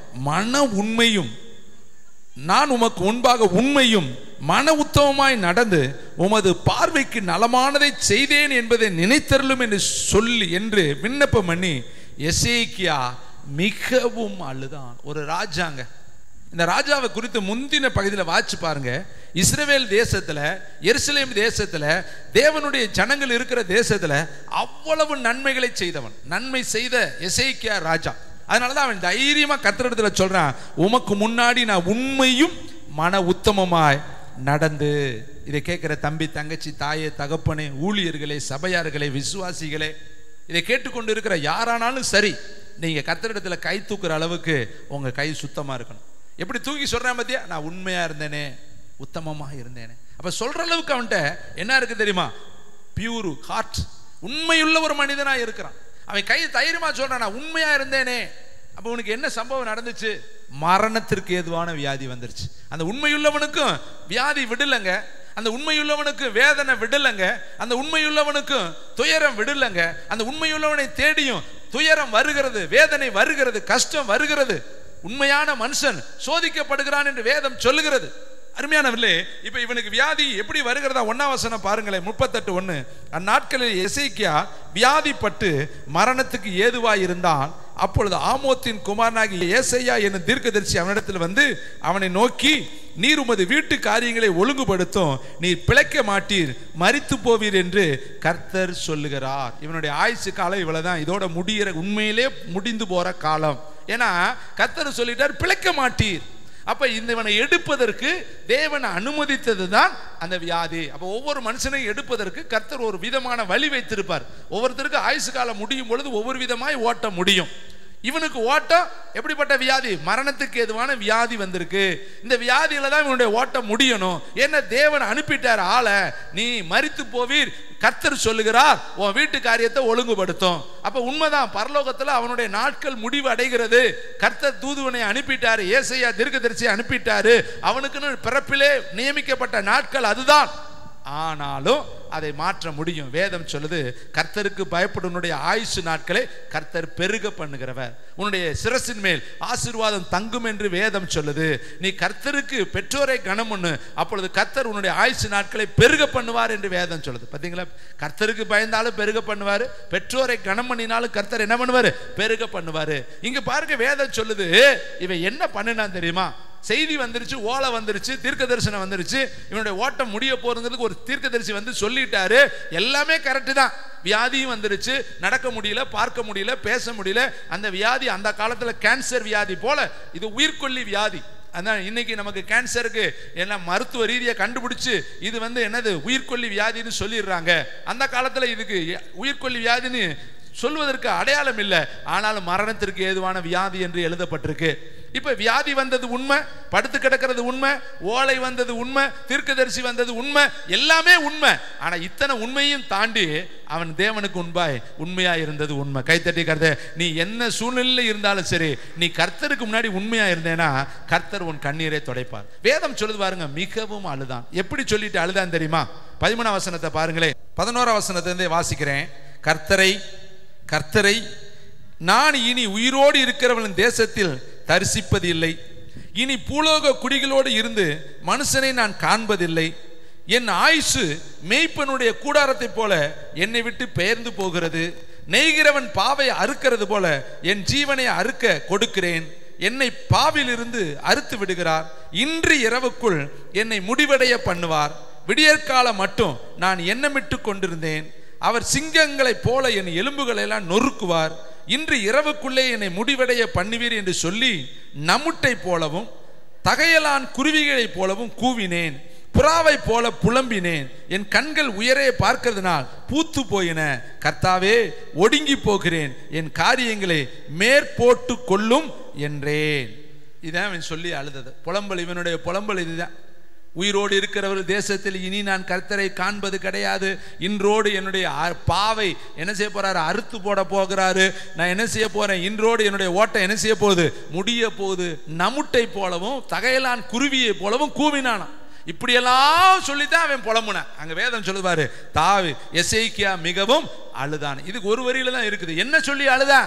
இதெல்லாம் சொல்லி சொல்லி அழுகிறேன். ஆண்டவரே, நான் உமக்காண்டி உண்மையா இருந்தேனே, நான் உத்தமமா இருந்தேனே, நான் உண்மையை ஆராதிச்சேனே, உமக்காய் என் தேசத்தை சீர்படுத்தினேனே, என் தேசத்தில் இருந்த எல்லா விக்கிரங்களையும் அப்புறப்படுத்தினேனே, என் ஜனங்களை உமக்கு நேராக என்னை நடத்தினேனே சொல்லிட்டு இதெல்லாம் சொல்றேன். நான் நமுட்டை போல தகையிலான் குருவியை போல நான் கூவினேன், புறாவை போல நான் சத்தமிட்டேன். இதெல்லாம் சொல்லிட்டு இதெல்லாம் நினைச்சுக்கிட்டு சொல்லிட்டு தான் கடைசியில் வேதம் சொல்லுது, எசேக்கியா மிகவும் அழுதான். இப்ப அழுகிறப்ப தேவ மனுஷன் அழுகிறான், அவருடைய நேசகுமாரன் அழுகிறான், அவரை ஆராதிச்சவன் அழுகிறான், அவருக்காய் பணிவிடை செய்தவன் அழுகிறான், நாட்டை விசாரித்தவன் அழுகிறான். வேதம் சொல்கிறது, கர்த்தர் காணாதவர் போல இருக்கிறவர் அல்ல, அவர் காண்கிற தேவன். எத்தனை பேர் இதை விசுவாசிக்கிறீங்க? இது ஆகார் சொன்னா, என்னை காண்கிறவரை நானும் இவ்விடத்தில் கண்டேன் அல்லவா என்று சொல்லி அவருக்கு பேர் வைக்கிறா. என்னை காண்கிறவரேன்னு பேர் வச்சான். தேவனுடைய கண்கள் ஒரு கண்ணு இல்லைங்க, 2 கண்ணு இல்லைங்க, 7 கண்ணுங்க. அவர் உங்களை 24 மணி நேரம் வாட்ச் பண்ணிக்கிட்டே இருக்கார். கைத்தட்டி கர்த்தருக்கு நன்றி. நீ அவருக்கு மறைவா எங்கேயுமே போக முடியாதுங்க. உன் வாழ்க்கை எல்லாம் கர்த்தருக்கும் வெளியரங்கமா இருக்குதுங்க. மறைவான சிருஷ்டி, அதுல நீ ஒரு சிருஷ்டி. பாதாளத்துல படுக்க போட்டாலும் அங்கேயே இருக்கிறார், வானத்துல ஏறினாலும் அங்கேயே இருக்கிறாரு. எங்க போனாலும் அவருக்கு மறைவா நீ இருக்க முடியாதுங்க. நான் நினைக்கிறேன், நீங்க நினைக்கிறீங்க கர்த்தர் என்னை மறந்துட்டாரு. இல்லை இல்லை இல்லை, மறக்கவே மாட்டாரு. உள்ளங்கையில உன்னை வரைந்து வைத்திருக்கிறாரு. நான் தரித்திரேன், நான் விளங்காதவன், நான் பயன்படுத்தப்படாதவன், நான் தள்ளப்பட்டவன், நான் ஒடுக்கப்பட, இப்படி நினைக்காதீங்க. வேதம் சொல்லுது, நீ என் தாசன், உன்னிலே நான் மகிமைப்படுவேன், நீ என்னால் மறக்கப்படுவதே கிடையாது. யாக்கோப்பை சிருஷ்டித்தவரும் இஸ்ரவேலை உருவாக்கினருமாகிய கர்த்தர் சொல்லுகிறாரு, நீ என்னால் மறக்கப்படுவதே இல்லை. கைத்தட்டி கர்த்தர் உன் ஆவியில சொல்லு, என்னை மறந்து விடுவதற்கு அவர் அநீதிக்காரர் அல்ல, அவர் ஒரு அக்கிரமக்காரர் அல்ல, என்னை தள்ளி விடுவதற்கு அவர் ஒரு மனிதர் அல்ல. சாராள் தள்ளிவிட்டாள், ஆபிரகாம் தள்ளிவிட்டான், அப்சலோம் துரத்தி விட்டுட்டான். ஆனா தேவன் அப்சலோம் அல்ல, தேவன் ஆபிரகாம் அல்ல, தேவன் சாராள் அல்ல.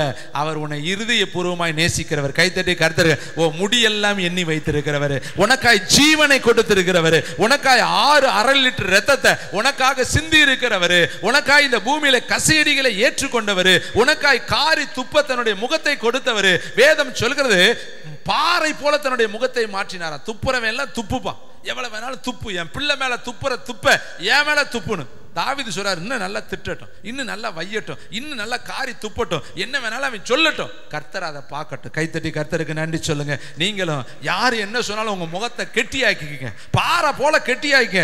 பேசுறவன் பேசுறா, திட்டுறவன் திட்டுடா, நிச்சயமாய் கர்த்தர் இந்த காரியத்துக்கு எனக்கு பதில் கொடுப்பாரு. வேதம் சொல்லுகிறது, அவர் காரியங்களை மாறுதலாய் மாற பண்ணுகிறவர். கைத்தட்டி கர்த்தருக்கு நன்றி சொல்லலாம். தூக்குமரம் செய்யறத முருதாக்கா கிட்ட போய் சொல்லியிருப்பாங்க, ஐயா உனக்கு தூக்குமரம் அடிச்சுட்டான் ஐயா, உனக்காக மரம் செஞ்சுக்கிட்டு இருக்கா ஐயா, உனக்காக கயிறெல்லாம் கட்டிட்டாயான்னு எத்தனையோ பேர்கள் அவனுக்கு வந்து சொல்லி இருப்பாங்க. நீ இங்க சாம்பல்ல உட்கார்ந்து கிடக்குற, ஆனா அங்க இருக்கிற ஆமானோ உனக்கு என்ன கொடுத்தான்? மரம் கட்டிட்டான், அங்க வேலை துரிதமா நடக்குது, உன்னை தூக்கி விடுறதுக்காக எல்லா ஏற்பாடுகள் நடக்குதுன்னு சொல்லி அவன் செஞ்ச வேலை பப்ளிக்ல செய்யறான். அந்த ஆமான் வீட்டுக்கு முன்னாடி செய்யறான். அதை அர்போனான்னு ஒருத்தன் கூட அதை பார்த்துட்டு வந்து ராஜா கிட்ட துக்கத்தோடு நிக்கிறான். இப்படி துணிகரமா ஒரு நீதிமானுக்காக தூக்குமரம் செய்யறானே, இந்த நியாயத்தை யார் கேட்பா, இதை யார் ராஜா கிட்ட சொல்லுவான்னு சொல்லி அவனுடைய உள்ளமும் கொதிக்குது. ஆனா எப்படி சொல்றது?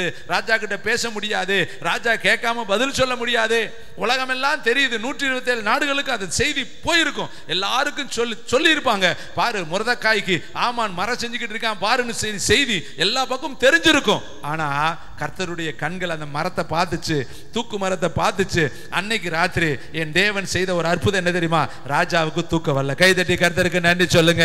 நீங்க வேதத்துல பாத்தீங்கன்னா ராஜா பேசாம உட்கார்ந்து இருக்கிறார். என்ன செய்யறனே அவருக்கு தெரியல, என்ன செய்யறன்னு தெரியாம அவர் உட்கார்ந்து இருக்கிறார். எல்லாத்தையும் கீத வாத்தியங்கள் எல்லாம் அற்று போக, தானியல்லையும் பார்க்கிறோம், எல்லாத்தையும் அற்று போக பண்ணிட்டார். எல்லாத்தையும் நிறுத்தி இருப்பான், ஒண்ணு கூட வேண்டாம். எல்லாம் உட்கார்ந்து இருக்கிறார் துக்கத்தோடு. ஏன்னா தானியேல் உள்ள கிடக்கிறேன். இங்க பாருங்க, அவருக்கு தூக்கம் வரல. வர்த்தமானங்களை எடுத்து வாசிங்கிறாரு. வர்த்தமானங்களை வாசிக்கும் பொழுது அங்க மொர்தெகாய் செய்த நன்மைகள் எழுதப்பட்டிருக்கு. அந்த நன்மைகளுக்கு பரிகாரம் செய்யப்பட்டதான்னு கேட்கறதுக்காக ஆமான கூப்பிடுறாரு. எல்லாமே கர்த்தர் எல்லாவற்றையும் நேர்த்தியாய் செய்கிற தேவன். தேவனுடைய பிள்ளைகளே, இதை கேட்கிற அன்பு மகனே மகளே, இங்க வேதத்தில் ஒரு சில வசனங்களை உங்கள் மத்தியில் வைக்கிறேன். அவன் மிகவும் அழுதான், மிகவும் அழுதான், மிகவும் அழுதான். கர்த்தருடைய கரம் மிகவும் அழுதான் என்று சொல்லி வேதம் சொல்லுகிறது.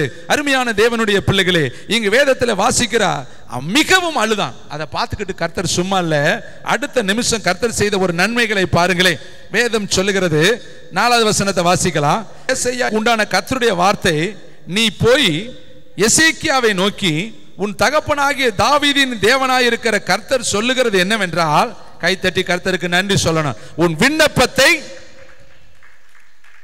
கைகளை தட்டி, இவ்வளவுதானா உங்களுக்கு தேவனுக்கு மகிமை செலுத்த இவ்வளவுதான் உங்களால முடியுமா? உன் விண்ணப்பத்தை கேட்டேன், உன் கண்ணீரை கண்டேன், இதோ உன் நாட்களோடு 15 வருஷத்தை நான் கூட்டிட்டேன். பாருங்களேன், ஆயுசு நாட்கள் முடிஞ்சு போச்சுன்னு அவர் தானே சொல்லிவிட்டார். இப்ப ஆயுசு நாட்களை கர்த்தர் கூட்டிட்டார். எத்தனை வருஷமா? 15 ஆண்டுகளை. அப்ப கூட்டி கொடுக்கிற தேவன் கூட இருக்கிறாரு.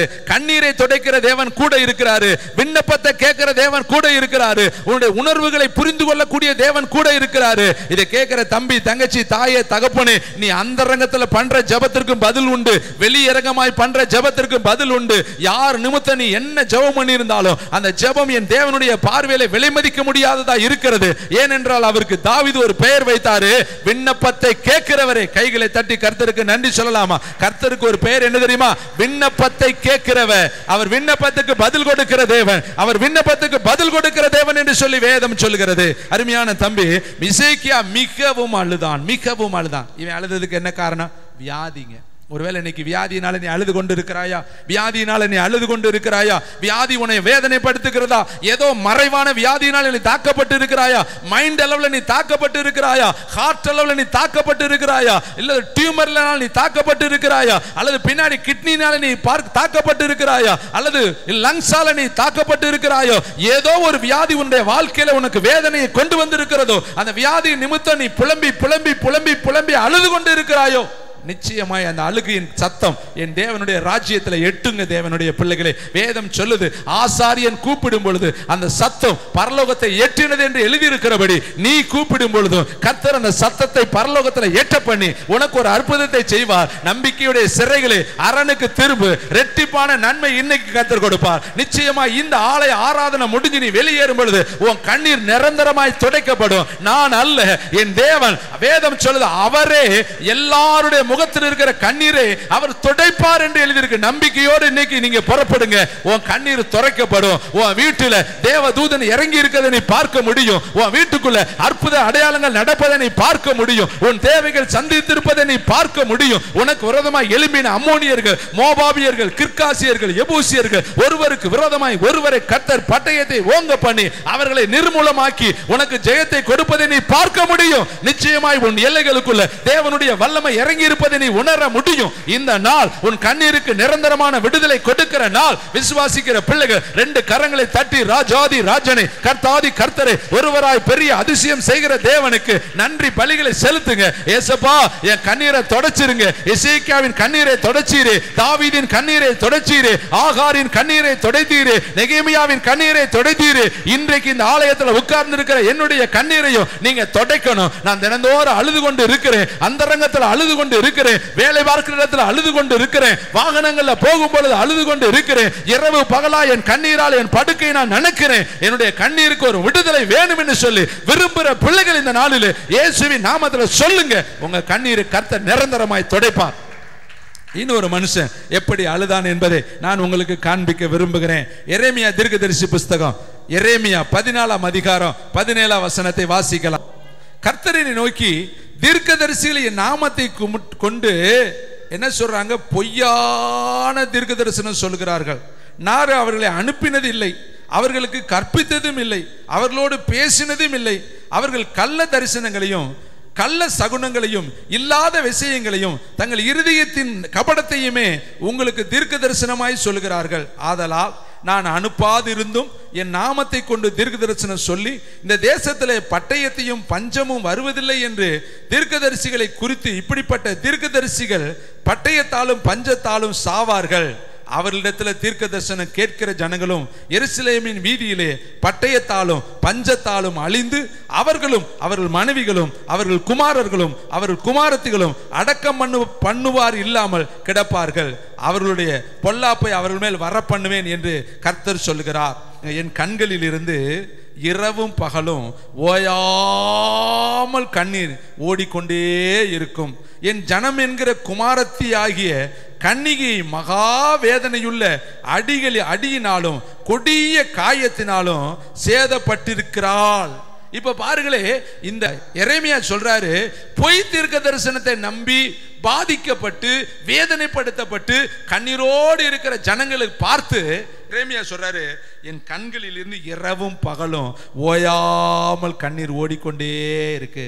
இப்ப எரேமியா அழுததுக்கு என்ன காரணம்? ஜனங்கள் எங்க போறாங்க?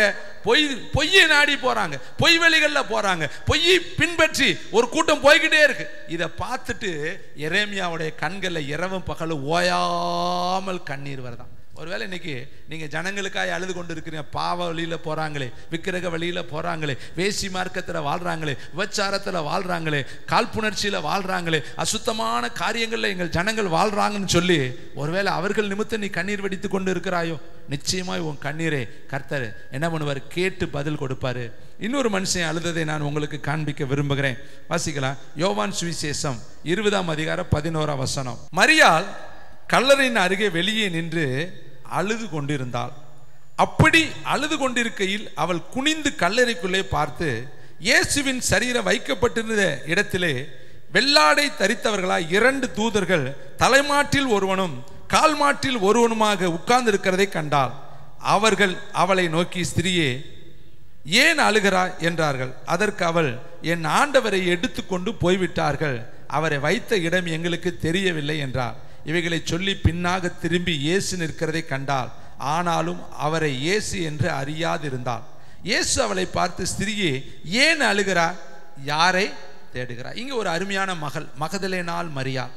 இந்த மகளை குறித்து அவள் எப்படிப்பட்ட பாரம் உள்ளவள், பாசம் உள்ளவள், நேசம் உள்ளவள், தேவன் மேல எவ்வளவு அக்கறை உள்ளவர், கரிசனை உள்ளவள் என்று 1ஆம் வசனம் சொல்லுகிறது. 20:1. வாரத்தின் முதல் நாள் காலையிலே அதிக இருட்டோடே மகதலேனாள் மரியாள் கல்லறையிடத்தில் வந்து கல்லறை அடைத்திருந்த கல் எடுத்து போட்டு இருக்கிறதை கண்டு உடனே அவள் ஓடி சீமோன் பேதுருவிடத்துல இயேசுவுக்கு அன்பாய் இருந்த மற்ற சீசர்களிடத்திலும் போய் கர்த்தரை கல்லறையிலிருந்து எடுத்துக்கொண்டு போய்விட்டார்கள், அவரை வைத்த இடம் எங்களுக்கு தெரியவில்லை என்றாள். இப்ப இவளுடைய அந்த நேச அல தேவன் மேல இவள் கொண்டிருந்த அந்த அன்பை இந்த இடத்துல காண்பது. ஏன்னா இவ 7 பிசாசுகள் 8 பிசாசுகள் பிடித்த ஒருத்தி என்று சொல்லி வேதம் சொல்லுது. இப்படிப்பட்ட பிசாசுகள் பிடியிலிருந்து கர்த்தர் இவளை விடுதலை கொடுத்தார் என்று லூக்காவிலே வாசிக்கிறோம். அப்படிப்பட்ட ஒரு மகள் தேவனை அளவற்ற விதத்தில் நேசிக்கிற ஒருத்தி. அதனாலதான் அவரை மறித்து அவரை கல்லறையில வச்சுட்டாங்கன்னு தெரிஞ்சிருந்தோம் இவ கல்லறையை தேடி போறான். எதுக்கு? கல்லறையிலையாவது போய் அவரை பார்க்கலாம், அவர் கல்லறைக்கிட்டையாவது போய் நிக்கலாம், அவர் கல்லறைக்கிட்டையாவது போய் அவரை நினைத்து கொண்டு இருக்கலான்னு சொல்லி எப்ப எந்திரிச்சு போறாளாம்? அதிகாலையில இருட்டோடு எழுந்து எங்க ஓடுறா? கல்லறைக்கு போறா. அங்க போய் என்ன பண்ணிக்கிட்டு இருக்கா? அழுதாள் என்று வேதம் சொல்லுது. அப்ப இவ எதுக்காக அழுதா? அவளுக்கு உடம்பு குறையில்லை, அவன் நல்லா தான் இருக்கிறா, அவ வீட்டில் இருக்கிற எல்லாருமே நல்லா தான் இருக்கிறாங்க, அவளுக்கு எந்த குறையும் இல்லை. ஆனா அவளுக்கு ஒரே ஒரு குறை என்ன தெரியுமா? ஏசப்பா இல்லையே, ஏசப்பாவுடைய பிரசன்னம் இல்லையே, ஏசப்பாவை பார்க்க முடியலையே, ஏசப்பாவை அநியாயமா அடிச்சுட்டாங்களே, ஏசப்பா அநியாயமா என்ன பண்ணிட்டாங்க? சிலுவையில கொண்டுட்டாங்களே, ஏசப்பாவை புதைச்சிட்டாங்களே. அப்ப அவளுடைய அந்த கிளேசத்திற்கு என்ன காரணம்? தேவன் மேல இருக்கிற நேசம் தாங்க காரணம். அப்ப அந்த நேசத்தினுடைய உச்சிதம் தான் அவ கல்லறையின் வாசல்ல போய் அழுது கொண்டு இருக்கிறா. இந்த உலகத்துல இயேசு மரித்து உயிரோடு எழும்பின பின்பு முதல்ல காட்சி கொடுத்தது இவளுக்கு தான் கொடுத்தார். ஏன்னா இவள் உண்மையான ஒரு நேசம் உள்ளவளா இருந்தா. தேவனை கல்லறையில போய் தேடுற அளவுக்கு நேசித்தனா அவர் உயிரோடு இருக்கிறப்ப எவ்வளவு தடவை நேசித்து அவர் பின்னாடி போய் ஊழியத்தின் பாதையில உதவி செஞ்சிருப்பான். இதை கேட்கிற தம்பி தங்கச்சி, நீ அதிகாலையில இருட்டோடு கல்லறைக்கெல்லாம் போக வேணாங்க, உங்க வீட்டிலேயே ரெடியா இருக்கிறார். நீ எழும்பினால் போதுங்க, எழும்பி கர்த்தருடைய சமூகத்தை தேடினால் போதுங்க. வேதம் சொல்லுது, அதிகாலையில் என்னை தேடுகிறவர்கள் கண்டடைவார்கள். இன்னைக்கு ஒருவேளை கல்லறைக்கு வந்தா தான் என்னை பார்க்கலான்னு நம்மள எத்தனை பேர் போயிடுவோம்? போக மாட்டாங்க. வீட்டிலேயே எந்திரிக்க மாட்டேங்கிறமே, கல்லறைக்கா போக போறோம்? இவளுக்கு நமக்கு வச்சு பாருங்க, அவளுடைய நற்கிரிகளும் நம்முடைய நற்கிரிகளும் எவ்வளவு வித்தியாசமா இருக்கு. வேதம் சொல்லுது, உன்னத பாட்டில் ஆண்டவர் எழுதுறாரு, நான் சாவி துவாரத்தின் வழியா என் கையை விட்டேன், உத்தமையே, நேசகுமாரத்தியே, என் புறாவே, என் லீலி புஷ்பமே, கதவத்தர, என் தலை பனியினால் நனையுதுன்னு கூப்பிடுறேன். ஆனா அவ என்ன சொல்றா, நான் பிள்ளைகளோட படுத்திருக்கிறேன், நான் எந்திரிக்க முடியாது, நான் வேற வஸ்திரம் போட்டுட்டேன், நான் வஸ்திரத்தை போடுறதுக்கு ரொம்ப லேட் ஆகும், நான் இப்ப எந்திரிக்க மனதில்லாமல் அவர் புரண்டு சத்தம் கேட்குது. தேவன் கூப்பிடுகிற வார்த்தை கேட்குது, தேவனுடைய சத்தம் அவளுக்கு தெரியுது, கர்த்தர் கூப்பிடுறாருன்னு தெரியுது. இதை கேட்கிற தம்பி, தங்கச்சி, தாய, தகப்பனே, நீங்க நடு இரவு நேரத்துல ரெஸ்ட் ரூமுக்கு எந்திரிக்கிறப்ப தெரியும் ஜெபிக்கணும்னு தெரியும், இப்ப ஜெபம் பண்ணிக்கிட்டு இருப்பான்னு உனக்கு தெரியும். ஆனா உன் இருதயத்தை கல்லாக்கிக்கிட்டு போய் படுக்கிறியே, தேவனோடு பேச உனக்கு மனதில்லையே, மனுஷனோடு ஃபோன் பண்ணி எவ்வளோ நேரம் பேசுற, அவங்க போன கூப்பிடாட்டி நீ 10 தடவையாவது கூப்பிட்டு என்னாச்சு என்னாச்சு நான் கூப்பிட்டுக்கிட்டே இருக்கிறேன், நீங்க எடுக்கவே மாட்டேங்கிறீங்கன்னு அவங்கள்ட்ட உலக மனுஷன்ட்ட பேசுறீங்க, உலக மனுஷன்ட்ட உறவாடுறீங்க, உலக மனுஷன்ட்ட உங்க இருதயத்தை திறந்து காட்டுறீங்க, உலக மனுஷன்ட்ட எவ்வளவோ காரியத்தை ஷேர் பண்றீங்க. ஆனா உங்களை தேடி ஒருத்தர் நேசித்து வர்றாருங்க, நான் கூப்பிட்டேன், நீங்கள் ஆகடியம் பண்ணினீங்க. கர்த்தர் நம்மளை தேடி வர்றாருங்க, காலை தோறும் அவர் தேடி வர்றாரு, ஒவ்வொரு பெட்டுக்கடியிலையும் அவர் நிற்கிறாரு, ஒவ்வொரு படுக்கை கடியிலும் அவர் நிற்கிறாரு, ஒவ்வொரு நாள் காலையிலும் அவர் கூப்பிடுகிற சத்தம் உன் காதுகளில் விழுகுது, உன் இதயத்தில் விழுகுது, உன் உணர்வுகளுக்கு தெரியும். காலை நேரம் வந்துருச்சு, கர்த்தரை தேடுகிற நேரம் என்பது உனக்கு தெரியும், உன் ஆவிக்கு தெரியும், உன் ஆத்மாவுக்கு தெரியும், தேவன் உண்டாக்கின அந்த ஜீவனுக்கு தெரியும். ஆனா நம்ம என்ன பண்றது தெரியுமா, இவ சொன்னது மாதிரியே இப்ப ஜெபிக்க முடியாது, நான் ரொம்ப டல்லா இருக்கிறேன், நான் ராத்திரி லேட்டா தூங்குனேன், நான் நேற்று பூரா ரொம்ப கஷ்டப்பட்டு வேலை செஞ்சிருக்கிறேன், நேற்று தான் முழு ஜெபம் முடிச்சுட்டு போயிருக்கிறேன், இன்னைக்கு நான் எப்படி ஜெபிக்கிறது, நேற்று அந்த ஜெபம் பண்ணா அந்த ஜெபம் இந்த ஜெபத்தோட எப்படி மிங்கிள் ஆகும், நம்மளே நமக்கு ஒரு காரியத்தை சொல்லி நம்ம மடங்கி படுத்துக்கிறோம். இதெல்லாம் பரலோகத்துல செல்லவே செல்லாது, ஒரு நாள் செல்லாது. 40 நாள் மோசே எங்க படுத்து தூங்கினாரு? 40 நாள் அவருக்கு பெட் இருந்துச்சா? 40 நாள் அவருக்கு ஏசி ஏர்கூலர் இருந்துச்சா? 40 நாள் அவருக்கு எங்க போனாரு? அவர் மலையில இருக்கிறாருங்க. 40 நாள் அவர் இரவும் பகலும் இரவும் பகலும் இரவும் பகலும் 2 தான் எழுதியிருக்கு. அல்லும் பகலும் அல்லும் பகலும் அல்லும் பகலும் தேவன் பேசிக்கிட்டே இருக்கிறார். ஆனா நம்ம இரவு நேரத்துல ஒரு வைராக்கியம் வேணும். தேவனுடைய பிள்ளை கர்த்தருக்காக எதையாவது ஒண்ணு செய்யணும்னா தேவன் முதல்ல வைராக்கியம் உள்ளவனை தேடுறாரு, பிணைகாசை தேடுறாரு. பிணைகாசு ஏன் தேவனுடைய இருதயத்தில் இடம் பிடிச்சான்னு தெரியுமா? எல்லாரும் சிம்ரி செய்யறது, அந்த பெண் செய்யறது எல்லாத்தையும் பார்த்துக்கிட்டு இருக்கேன். எல்லாரும் எவனுமே போய் கேட்க மாட்டேங்கிறான், தப்பு நடக்கிறத கேட்க மாட்டேங்கிறான். எல்லாரும் தப்புன்னு தெரியுது, எல்லாம் மாறுபட்ட பெண்களோடு வாழ்ந்து கொண்டு இருக்கிறது தெரியுது, புறஜாதி பெண்களோடு அவர்கள் கூடுவது தெரியுது. ஒருத்தர் சொல்ல மாட்டேங்கிறான், எல்லாரும் பார்த்துக்கிட்டு பேசாம இருக்கான். ஒருத்தன் துணிஞ்சு தேவாலயத்திலே கூட்டிட்டு வந்துட்டான், தேவனுடைய பிரகாரத்துக்குள்ளே ஆசரிப்பு கூடாரத்துக்குள்ளே கூட்டிட்டு வர்றான். அப்பதான் பிணைகாசுக்கு ஒரு வைராக்கியம் எலும்புச்சு. எலும்புனா ஒரு ஈட்டியை கையில் எடுத்தான், நேரா போனான், வைராக்கியம் கொண்டான். அவர்கள் இருவர் மேலையும் அந்த ஈட்டியை செலுத்தினான். அடுத்த நிமிஷம் கர்த்தர் சொன்னாரு, என்னுடைய உணர்வு, என்னுடைய இருதய பாரத்தை, என்னுடைய எண்ணங்களை, என்னுடைய மனதில் இருக்கிறதை அவன் நிறைவேற்றினான். அவன் என்றென்றைக்கு ஆசாரியனா இருப்பானார். கைத்தட்டி கர்த்தருக்கு நன்றி. கர்த்தர் பட்சத்தில் நிற்கிறது யாரு?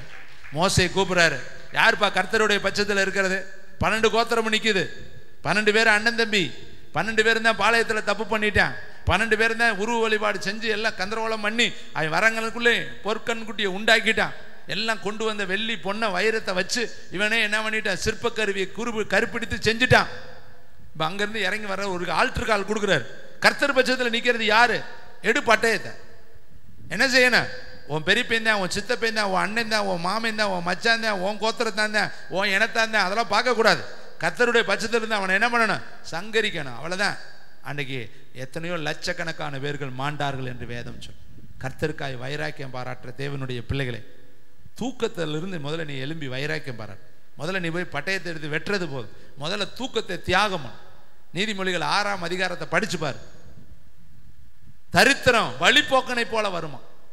வாழ்க்கையில தூக்கத்துக்கு முதலிடம் கொடுத்தேனா, தூக்கம், பெருந்தீனி, சிற்றின்ப பிரியர்கள், இவங்களுக்கெல்லாம் கந்தை, தரித்திரம் எப்படி வருமா? நீதிமொழிகள் 6 தயவுசெய்து 6 படிக்கலாமா? படிச்சுட்டு நம்ம இங்க வருவோம். சோம்பேறியே பாருங்க எப்படி வசனம் போடுது பாருங்க. சோம்பேறியே படிக்கிறவங்க நம்ம தானே, நமக்கு தான் கர்த்தர் சொல்றாரு, எத்தனை காலம் தாண்டா தூங்கிக்கிட்டே இருப்பேன், எத்தனை காலம் தான் கொசலம் பேசிக்கிட்டே இருப்பேன், எத்தனை நாள் தான் கிளவியை பற்றியே பேசிக்கிட்டு இருப்பேன், கிளவி கதையே பேசுகிறேன், எத்தனை நாள் தான் நியூஸ் பேப்பரை பார்த்துக்கிட்டே இருப்பேன், எத்தனை காலம் தான் நியூஸ் கேட்டுக்கிட்டே இருப்பேன், எத்தனை காலம் தான் வாட்ஸ்அப் பார்த்துக்கிட்டே இருப்பேன், எத்தனை காலம் தான் ஃபேஸ்புக் பார்த்துக்கிட்டே இருப்பேன், எத்தனை காலம் தான் மற்ற காரியத்தை செஞ்சுட்டு இருப்பேன். பேசினதையே பேசி அரைச்சமாவே அரைச்சி சொன்னதவே சொல்லி பேசி பேசி பேசி என்னத்தை தான் காண போகிறோம்? ஒன்றுமே கிடையாது.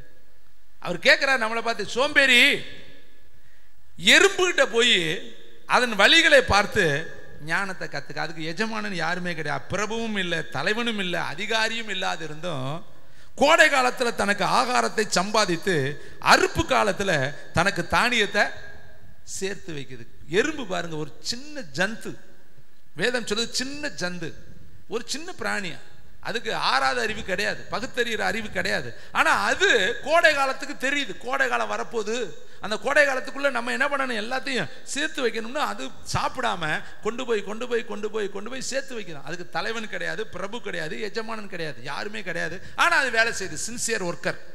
ஆனால் நமக்கு தலைவன் இருக்கிறாரு, எஜமானன் இருக்கிறாரு, நமக்கு காரியதர்சி இருக்கிறாரு, நம்மளை நடத்துறதுக்கு இருக்கிறாங்க, நமக்கு குடும்ப உறுப்பினர்கள் இருக்காங்க, கணவன் மனைவி இருக்கிறாங்க. கணவன் சோர்ந்தா மனைவி பலப்படுத்துறாங்க, மனைவி சோர்ந்தா கணவன் பலப்படுத்துறாங்க. ஒருவர் முகம் ஒருவருக்கு இருக்கு, பக்கத்துல பிள்ளைகள் இருக்காங்க, எல்லாரும் தேற்றக்கூடிய ஆட்கள் இருக்காங்க. நமக்கு எத்தனையோ பேர் நேசக்காரர்கள் இருக்காங்க. ஆனா இதுக்கு யாருமே இல்லை. ஆனா அது எவ்வளவு புத்தியா இருக்கு, அதை போய் பாருங்கிறார். அடுத்த வார்த்தையை பாருங்களேன், சோம்பேறியே எவ்வளவு நேரம், நீங்க சொல்லவே மாட்டேங்கிறீங்க. லைவ்ல இருக்கவங்களும் சொல்றாங்க படுத்திருப்ப. இந்த படுக்க இருக்குல்ல, அதுதாங்க நமக்கு வாழ்க்கையிலே படுக்க வச்சு போடுது. எலும்பு எலும்பு சீயோனே உன் வல்லமைய. அப்பனா என்ன அர்த்தம்? படுத்து கிடக்கிறான்னு தானே அர்த்தம், உட்காந்து கிடக்கிறான்னு தானே அர்த்தம், சப்பானியா இருக்கான்னு தானே அர்த்தம். உன் படுக்கையை எடுத்துக்கொண்டு எலும்பு. எத்தனை வருஷம் தான் நான் சப்பானி சப்பானி சப்பானி சொல்லுவேன். எழுந்துரு, முதல்ல கிளம்பு, ஊருக்கு கிளம்பு, போ, இனி இந்த குளத்துல உட்காராதேன்னு துரத்தி விட்டார். சொல்றாரு, உன் கழுத்துல இருக்கிற கட்டுகளை அறுத்தேறி, உன் கச்சைகள் எல்லாம் அசுத்தமான கச்சைகள்லாம் மாற்று, தூசிய உதறு, முதல் பழைய சாம்பலை உதறு. இந்த பரப்படும் பொழுது எல்லாத்தையும் உதறிட்டு போயிருங்க. இப்போ 8 மாசம் இருக்கிற அந்த கச்சாயத்தெல்லாம் இங்கே உதறிடு, ஆலயத்தில் போட்டு போயிருங்க. நீங்க போறப்ப புது சிருஷ்டியா புறப்பட்டு போகணும். கைத்தட்டி கர்த்தருக்கு நன்றி சொல்லுங்க. வேதம் சொல்லுது பாருங்க, எவ்வளவு நேரம் படுங்க. சரீரத்துக்கு ஓய்வுக்கு ஒரு டயம் இருக்கு, அதுக்காக டயத்தை பூராமே ஓய்வு எடுத்தா. சீசர்களை பார்த்து 3 தடவை வர்றாரு, 1 மணி நேரம்ப்பா, திரும்ப வர்றாரு, 1 மணி நேரம்ப்பா, திரும்ப வந்தார், நீ எந்திரிக்க மாட்டே, ஜெபிக்க மாட்டே, காட்டி கொடுக்குற நேரம் வந்துருச்சு, நீ நல்லாவே தூங்குடான்ட்டு போயிட்டார். நீ ஒரு நாளைக்கு அழுதுகிட்டே கிடப்ப. நான் தான் சொல்லி சொல்லி பார்த்தேன், நீ என்ன செய்ய மாட்டேங்கிற. எத்தனை பேர் ஹாஸ்பிட்டலில் தூங்காமல் இருக்காங்க தெரியுமா? எத்தனை பேர் ஜிஹெச்சில் போய் பாருங்க, எவ்வளோ பேர் ரோட்டில் நிமிஷத்துக்கு நிமிஷம் ஆக்சிடென்ட்டுங்க வந்துக்கிட்டே இருக்குங்க, வந்துக்கிட்டே இருக்கு. 108 போனால் அதில் ஒரு உயிர் துடிச்சுக்கிட்டு இருக்குவோம். அந்த வீட்டுக்காரர் எப்படி தூங்குறது? அங்கே அந்த கொசுக்கடியில் போய் என்ன செய்ய முடியும்? எத்தனை ஹாஸ்பிட்டல், எத்தனை பேர் பிளாட்பாரத்தில் வாழ்கிறேன், எத்தனை பேர் ரயில் ரோட்டில் இருக்கான்னு தெரியுங்களா? நீங்கள் போய் பாருங்கள், ரயில்வே ஜங்ஷனில் விடிய விடிய தூங்காமல் மூட்டை தூக்கிட்டு இருக்காங்க. பஸ் ஸ்டாண்டில் போய் பாருங்கள், விடிய விடிய லோடு இறக்குறேன் ஏற்றுறாங்க. சந்தையில் ஜாமான் பூக்கடைக்காரெல்லாம் போய் பாருங்க, விடிய விடிய வேலை பார்த்துட்டு இருக்காங்க. மீன் கடைக்காரனை போய் பாருங்க, விடிய விடிய வேலை பார்த்துட்டு இருக்காங்க. ஆனால் விடிய விடிய தூங்குற ஆளுங்க நம்ம தாங்க. உலக மனுஷன் கூட விடிய விடிய வேலை பார்க்குறாங்க, குடும்பத்துக்காக பணத்தை சம்பாதிக்கிறாங்க. ஆனால் ஜெபிக்க வேண்டிய நாம விடிய விடிய ஜெபிக்கிறதே கிடையாது. அப்புறம் எப்படிங்க நம்மளுடைய வாழ்க்கையில் சமாதானம் இருக்கும், சந்தோஷம் இருக்கும், செழிப்பு இருக்கும், ஆசீர்வாதம் இருக்கும்? நம்ம ஜெப நேரத்தை கொஞ்சம் தயவுசெய்து உங்கள் டைரியில் எழுதி வைங்க. நம்ம எவ்வளோ நேரம் ஜெபிக்கிறோம் நம்ம மனசாட்சிக்கு நமக்கு தெரிய வேண்டாமா? 24 மணி நேரத்தை பொன்னான நேரத்தை கத்த நம்ம கொடுத்தா, அதில் 23 மணி நேரத்தை மண்ணா நம்ம செலவழிச்சு விட்டு கடைசி 1 மணி நேரமும் நம்ம செலவழிக்கிறது இல்லை. ரொம்ப நேரம் நமக்காகவே எல்லாமே நமக்கே வச்சுக்கிட்டா தேவனுக்கு எங்க நேரம்? அவர் கேட்கிறாரு பாரு, எப்பொழுது தூங்குவ, எப்பொழுது படுத்திருப்ப, எவ்வளவு காலம், எப்பொழுதுதான் தூக்கத்தை விட்டு எழுந்திருப்ப? இன்னும் கொஞ்சம் தூங்கட்டும், இன்னும் கொஞ்சம் உறங்கட்டும், இன்னும் கொஞ்சம் கை முடக்கி கொண்டு நித்திரை செய்யட்டும் என்பாயோ? உன் தரித்திரம் வழிப்போக்கனை போலவும், உன் வறுமை ஆயுதம் அணிந்தவனை போலவும் வரும். இது வேத வசனம் தாங்க. நம்மளே கூப்பிட தேவையில்லை, அதுவே டங்கு டங்குன்னு அங்கேருந்து புறப்பட்டு வந்துடும். இவன் தான் தூங்கிட்டே இருக்கான்ல, இந்த வீட்டுக்குள்ளே போவோம். சோம்பேறியினுடைய வீடு பிசாசுக்கு தொழில் கூடம். அது நல்லா பார்க்கும், பரவாயில்ல இவர் நல்லா தூங்கிட்டே இருக்கிறாங்க, ஒரு ஜவு சத்தமும் கேட்க மாட்டேது, துதி சத்தமும் கேட்க மாட்டேது, பாட்டு சத்தமும் கேட்க மாட்டேது, ஒருவேளை கைத்தட்டு சத்தமாவது கேட்கணும்னு பார்த்தா அதுவும் காணாம். ஒன்றும் இல்லாத கம்ப்ளீட்டாக இவங்க பிரெயின் வாஷாக இருக்கிறாங்க. இந்த வீடு நமக்கு ஏற்ற வீடாக இருக்குது, உள்ளே போய் நம்ம தொழிலை ஆரம்பிக்கலாம், நம்ம சொல்கிறதெல்லாம் இவங்க கேட்பாங்கடான்னு உள்ளே வந்துடும். சும்மாவாவது கைத்தட்டு போடுங்க, 4 தட்டை போட்டு பாட்டை பாடினீங்கன்னா அவன் அங்கேருந்து வெளியே இருந்து பார்ப்பேன், ஐயோ கை தட்டுறான்டா, பாட்டு படிக்கிறான்டா, அல்லேலூயா சத்தம் கேட்குதுடா, ஏதோ ஒன்று நடக்குது, நம்ம இந்த பக்கம் வரக்கூடாது, நம்மளை கட்டி வச்சு போடுவேன், பாதாளத்தில் துரத்திடுவேன். இயேசு அங்கே வர்றப்பே பிசாசு சொல்லுதா மத்தியா, துரத்துவீரானால் பாதாளத்தில் மட்டும் துரத்திடாத, பன்றிக்குள்ளே கூட துரத்து ஓடிடுறோம். நாங்களாம் இந்த இடத்த விட்டு போயிடுறோம், ஆனால் பாதாளத்தில் என்னை அனுப்பிடாத, இப்பயே நான் பாதாளத்தில் போய் அக்னியில் வேதனைப்பட முடியாது, நீ எப்போ வரப்போறீரோ அதுவரையும் நான் அங்கே போய் கிடக்கணும், அதனால் இந்த பூமியில் நான் சுற்றிக்கிட்டு அலையிறேன், நீர் வர்ற காலத்தில் எனக்கு இருந்தாலும் நான் அங்கே தானே போகணும், அன்னைக்கு நான் மொத்தமாக போய்க்கிறேன்னு சொல்லி அவன் கூட பாதாளத்துக்கு போகிறதுக்கு வெக்கப்படுறாங்க, சங்கட்டப்படுறாங்க, கஷ்டப்படுறாங்க. அக்னி இருக்குன்னு அவனுக்கு தெரியுதுங்க. ஆனால் நிறைய பேர் சொல்ல, நாங்கள் நரகத்துக்கு கூட போய்க்கிறோங்க, நாங்கள் என்ன நரகம் என்ன மாமியா வீடா, அங்கே போய் நல்லா குளிர் காஞ்சிட்டு உட்காந்துருக்கேன், அங்கே போய் கால் மேலே கால் போட்டுக்கிட்டு இருக்கேன் சொல்கிறது. நரகத்துக்கு போனாலும் போவோம், பைப்பில் எடுக்க மாட்டோம், நரகத்துக்கு போனாலும் போவோம், ஜெபிக்க மாட்டோம். போய் பாருங்கள் நரகம் எப்படி இருக்கு. நான் வாட்டி வளவெடுக்கும் பொழுது தானே அப்போ தெரியும், ஐயோ சொன்னாங்களே, ராத்திரி பகலுக்கு கத்திக்கிட்டே கிடந்தாங்களே, அவங்களெல்லாம் நம்ம அற்பமாக நினச்சோமே, அவங்களெல்லாம் நம்ம கேவலமாக பேசினோமே, அவெல்லாம் புத்தி கூர்மையாக எங்கே உட்காந்துருக்கேன், ஆபிரகாம் மடியில் உட்காந்துருக்கானே, ஐஸ்வர்யமான நான் இங்கே வந்து கிடக்கிறேன்னு அப்போ தாங்க தெரியும், பட்டாத்தாங்க புத்தி வரும். அதனால் இந்த காலத்தில் தூக்கத்தை தூக்கி போடு, பக்கத்தில் சொல்லுங்கள், போதும் சிஸ்டர் கண்ணமெல்லாம் வெடிச்சு போயிடுற மாதிரி இருக்குது, தூங்கி தூங்கி கண்ணை இப்படி தான் சைடில் போகுது, தூக்கத்தெல்லாம் ஒரு லிமிட், ஒரு 5 மணி நேரம் வச்சுக்கோங்க போதும். அமெரிக்கா தேசத்தினுடைய அதிபதியை பார்க்கறதுக்கு நிறைய பிரமுகர்கள் வந்திருந்தாங்களாம். அவரை பார்க்க முடியல, ரொம்ப நேரம் வெயிட் பண்ணிட்டு இருக்காங்க. இன்னையா செய்கிறார் காலையில், அவர் ஒரு பெரிய நபரோடு பேசிக்கிட்டு இருக்கிறார். ஏங்க இவர் தானங்க பெரிய அதிகாரி, இவருக்கு மேலே ஒரு அவருக்கு மேலே ஒரு அதிகாரி வந்திருக்கிறாரு, பார்த்துக்கிட்டு இருக்கிறார். அப்போ வெளியே நினைக்கிறாங்களாம், அப்போ நம்ம அதிபதியை விட இன்னொரு உலக அதிபதி இருப்பாரோ, அவர் வந்திருப்பாரோன்னு மணிக்கணக்காக காத்திருக்கிறாங்க, பார்க்கவே முடியல. கடைசியில் எல்லாம் 3 மணி நேரம் கழிச்சு லேட்டாக வந்தார். கேட்குறாங்க, யாரையா பார்த்தீங்க, ஒருத்தரையும் காண, நீங்கள் மட்டும் தானே வரீங்க. அப்போ அவர் சொன்னார், நான் இந்த நாட்டுக்கு தான் அதிபர், ஆனால் இந்த 7 கண்டத்திற்கு இந்த உலகத்துக்கே ஒரு அதிபர் இருக்கிறாரு, அவரை நான் என்ன பண்ணினேன், காலை நேரத்தில் துதிச்சேன், புகழ்ந்தேன், பாடினேன், ஆராதிச்சேன், அவர் நேரத்தில் அவருக்கு முன்னாடி என் நேரத்தை செலவிட்டேன். உங்களெல்லாம் நான் கரெக்டாக ஆளணும்னா நான் முதல்ல போய் அவர்கிட்ட உட்காந்து என்ன பாடத்தை கற்றுக்கிட்டு வரணும், காலைதோறும் அவருடைய கிருபை புதிய. அப்போ என் நேரத்தெல்லாம் காலையில் யாருக்கு செலவழிப்பேன்? பக்கத்தில் சொல்லுங்கள் சிஸ்டர், காலையில் அங்கே மட்டும் போயிட்டு வந்துட்டீங்கன்னா உங்கள் முகம் பிரகாசிக்கும். எங்கே போயிட்டு வரணும்? அழகு நிலையமா? ஆண்டவர் பாதை. நீங்கள் வாழ அழகு நிலையம்னு சொல்றீங்க. தேவ சமூகத்தில் போயிட்டு வந்தேன்னா, மோசே என்னங்க குளிச்சானா, 40 நாள் குளிச்சான் இருக்கா, 40 நாள் புசிச்சான் இருக்கா, 40 நாள் தூங்குனான் இருக்குதா? வர்றப்ப பார்த்தா கிளாரிட்டி அடிக்குது பாருங்க, முகத்தை எவனுமே பார்க்க முடியலங்க, எல்லாம் மிரல்றேன், டே பொத்துரா, முதல்ல தலையில துண்டை போடுறா, உன்னை முகத்தை நாங்கள் பார்க்கவே முடியல, ஆண்டவர் பேச வேண்டாம், நீயே பேசிடு, வேண்டவே வேண்டாம் என்ன. அப்போ என்ன இருந்துச்சு? கிருபங்க. கை தட்டுங்க பார்க்கலாம். பிரகாசிக்கிற முகத்துக்கு முன்னாடி போயிட்டு வந்தா நம்ம பிரகாசிக்கலாங்க. சந்தன வேலை செய்கிறவன் மேலே சந்தன வாடை அடிக்குது, பால்காரை மேலே பால் வாடை அடிக்குது, முட்டாய் கடைக்காரன் மேலே முட்டாய் வாடை அடிக்குது, இன்னும் மற்ற கம்பெனிக்காரன் மேலே கம்பெனி வாடை அடிக்குது. தேவனிடத்தில் போயிட்டு வந்தால் ஓ மேலே தேவனுடைய வாடை அடிக்கும். கை தட்டுங்க பார்க்கலாம். நீ குளிச்சாலும் சரி, குளிக்காட்டியும் சரி, மாற்றினாலும் சரி, மாத்தாட்டியும் சரி, மகிமையுள்ள தேவனிடத்தில் போயிட்டு வந்தேன்னா ஓ மேலே மகிமை. ஸ்தேவான் முகம், அவன் வந்து சமையல்காரன் தாங்க, பருமாறவன் தாங்க, ஆனால் மகிமையான முகம் உள்ளவனாக இருந்தான். காரணம், வலது பக்கத்தை அவன் பார்த்தான். கைத்தட்டி கர்த்தருக்கு நன்றி சொல்லுங்க. இவன் அழுதுகிட்டு நின்னாங்க. கர்த்தர் சொன்னார், அழாதேன்னு சொன்னார். பக்கத்தில் சொல்லுங்க, நீ ஏசப்பாவுக்காக அழுதேனா உன்னை ஏசப்பா அழாதேன்னு சொல்லுவார். உனக்காக அழுதேனா அது வேற. நீ பாருங்க, இவ இயேசுவை பார்க்க அழுதா. கர்த்தர் சொன்னார், அழாத, உன் பக்கத்தில் தான் நான் இருக்கிறேன். பார்த்தீங்களா? அவ அழுகைக்கு உடனே கர்த்தர் பதில் கொடுத்தார். இன்னும் பாருங்களேன், யோவான் 11:35. இன்னும் ஒரு 3 பேத்து காரியத்தை சொல்லி நான் முடிக்கிறேன்.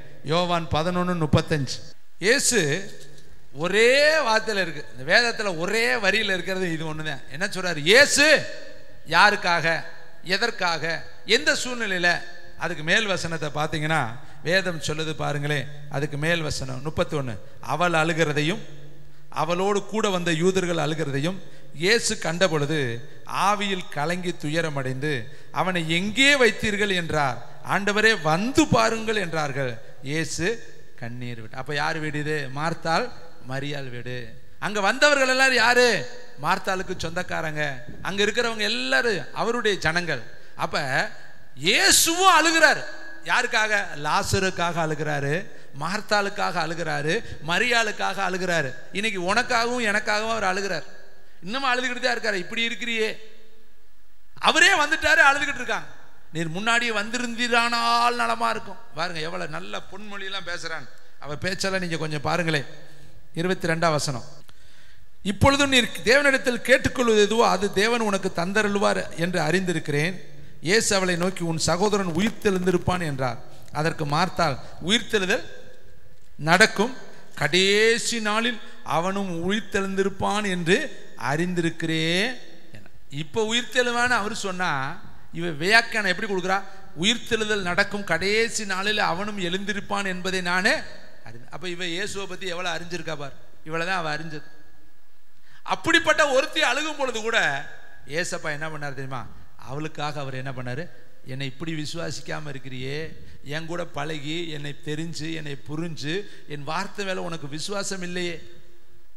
அவர் அந்த குடும்பத்துக்காக அவர் அழுகிறாருங்க. இன்னைக்கு நம்ம குடும்பத்துக்காகவும் நமக்காகவும் அவர், இன்னும் என்னை நீ புரிஞ்சுக்கலையே, இன்னும் என் இருதயம் உனக்கு தெரியலையே, இன்னும் என் உணர்வு உனக்கு புரியலையே, இன்னும் என்னுடைய அழைப்பு உனக்கு தெரியலையே. மோசே மாதிரி யாரையாவது அனுப்பும், யாரையாவது ஜெபம் பண்ண சொல்லு, யாருக்காவது வாய்ப்பு கொடு. அப்பா சாமி என்னைய விட்டுருங்கப்பா, என்னையால் பிரசங்கம் பண்ண முடியாது, என்னால் பாட்டு பாட முடியாது, என்னால் பாஸ்டிங் இருக்க முடியாது. பாஸ்டிங் இருக்கிறது யாருன்னா கை மேலே இப்படி ஏற மாட்டேங்குது. மைக்கு பிடிக்க எத்தனை பேர்னா இப்படின்னு இருப்பாங்க. இப்போ பாஸ்டிங்னோடனே வேணாம்டா வம்பு, பாஸ்டிங்னா நம்மளால சாப்பிடாம இருக்க முடியாது, கீழே ஓட்டுக்குவோம் கையை. ஜெபம் பண்ண எத்தனை பேர் ரெடினா எல்லாம் டக்கு டக்குன்னு தூக்குனாங்க. 1 மணிக்கு ஜெபம்னா 1 மணிக்கா நைட்டா 1 மணிக்கு அதை விட்டுருக்கடா சாமி. இனிமேல் ராத்திரி 1 மணி 2 மணிக்கு ஜெபிக்கிறவங்களுக்கு தான் மைக்குன்னு ஒரு அனௌன்ஸ்மெண்ட் வரப்போகுது சீக்கிரம். ராத்திரியில் கொத்தளமிடுற ஆளை தான் பயன்படுத்தணும். காலையில் கோழி கூப்பிட எல்லாரும் தானே எந்திரிப்பாங்க. அப்போ நம்ம ஜெபம் எப்படி இருக்கு? நம்ம ஜெபம் வழக்க ஜெபம். காலையில் எந்திரிச்சு அவசரமா டீ அடுப்பில் வச்சுட்டு அப்புறம் ஸ்தோத்திரம் போட்டுக்கிட்டு இருக்கிறது, அப்புறம் அரிசி அடுப்பில் வச்சுட்டு ஸ்தோத்திரம் போட்டுட்டு இருக்கிறது, விளக்கிக்கிட்டே ஸ்தோத்திரம் போட்டுக்கிட்டு இருக்கிறது. இந்த ஸ்தோத்திரம்லாம் செல்லுபடி ஆகாதுங்க. அந்த காலத்து 2 காசு 3 காசு மாதிரி காலனா மாதிரி இது செல்லாதது. தியாகத்தோடு உட்காரணும், போட்டா கண்ணை திறக்க கூடாது. அதுதான் ஜெபம். நமக்கு 2300 மைண்டு வச்சுக்கிறது. அதை வச்சலாமா இதை செய்யலாமா, தண்ணி வந்துச்சா, அப்படியே சோத்திர தண்ணி வந்துச்சா, சோத்திர செல்லில் ஏதோ SMS வந்துருச்சா, இன்னைக்கு எதாவது வந்துச்சா, சோத்திரம் ஏம்மா எந்திரி சோத்திரம் பாப்பா எந்திரி சோத்திரம். இதெல்லாம் வீட்டில் நடக்கிற கூத்து தான். இது விளங்காது. இந்த வண்டி கரை போய் சேராது. தியாகத்தோடு ஜெபம்னு இப்படிதான் மார்த்தாள் இருந்தா. என்ன சொல்லிக்கிட்டு இருக்கா? எல்லாரும் எந்திரிப்பான்ல. அப்ப எல்லாரும் எந்திரிக்கிறது தெரியும், இப்ப எழுப்புவாருன்னு அவளுக்கு தெரியலையே. அப்ப அவளுக்காக அழுகாம என்ன பண்றது? உனக்காக இப்ப அழுகிறாரு. இவ்வளவு காலம் நான் உன் கூட இருந்தோம், இவ்வளவு நான் உன்னை உயிர்ப்பித்து கொண்டு வந்தோம், இன்னும் உன் கண்ணீரை தொடப்பேன் என்கிற நம்பிக்கை உனக்கு இல்லையே, உனக்கு அற்புதம் செய்வேன் என்கிற நம்பிக்கை இல்லையே, உன் கடன் தொல்லையை போக்குவேன் என்கிற நம்பிக்கை இல்லையே, உன் வியாதியை நீக்குவேன் என்கிற நம்பிக்கை இல்லையே, உன்னை நடக்க பண்ணுவேன் என்கிற நம்பிக்கை இல்லையே, உன்னை வரங்களால் கனிகளால் நிரப்புவேன் என்கிற நம்பிக்கை உனக்கு இல்லையே. அப்ப உனக்காக நான் சிரிக்கவா முடியும்? உனக்காக நான் அழுதுகிட்டு தான் இருக்கணும்னு மார்த்தாள் வீட்டுக்காக அழுதவர், மரியாள் வீட்டுக்காக அழுதவர், இன்னைக்கு உனக்காகவும் எனக்காக அவர் அழுகிறார். சவுலை பார்த்து சொன்னாரு, என்னை துன்பப்படுத்துகிற நீ என்னை துன்பப்படுத்துற, நீ துன்பப்படுத்துகிற இயேசு. இந்த வார்த்தையை அவனுக்காக பார்க்காதீங்க, நம்மளும் எத்தனை துன்பப்படுத்துறன்னு தெரியுமா?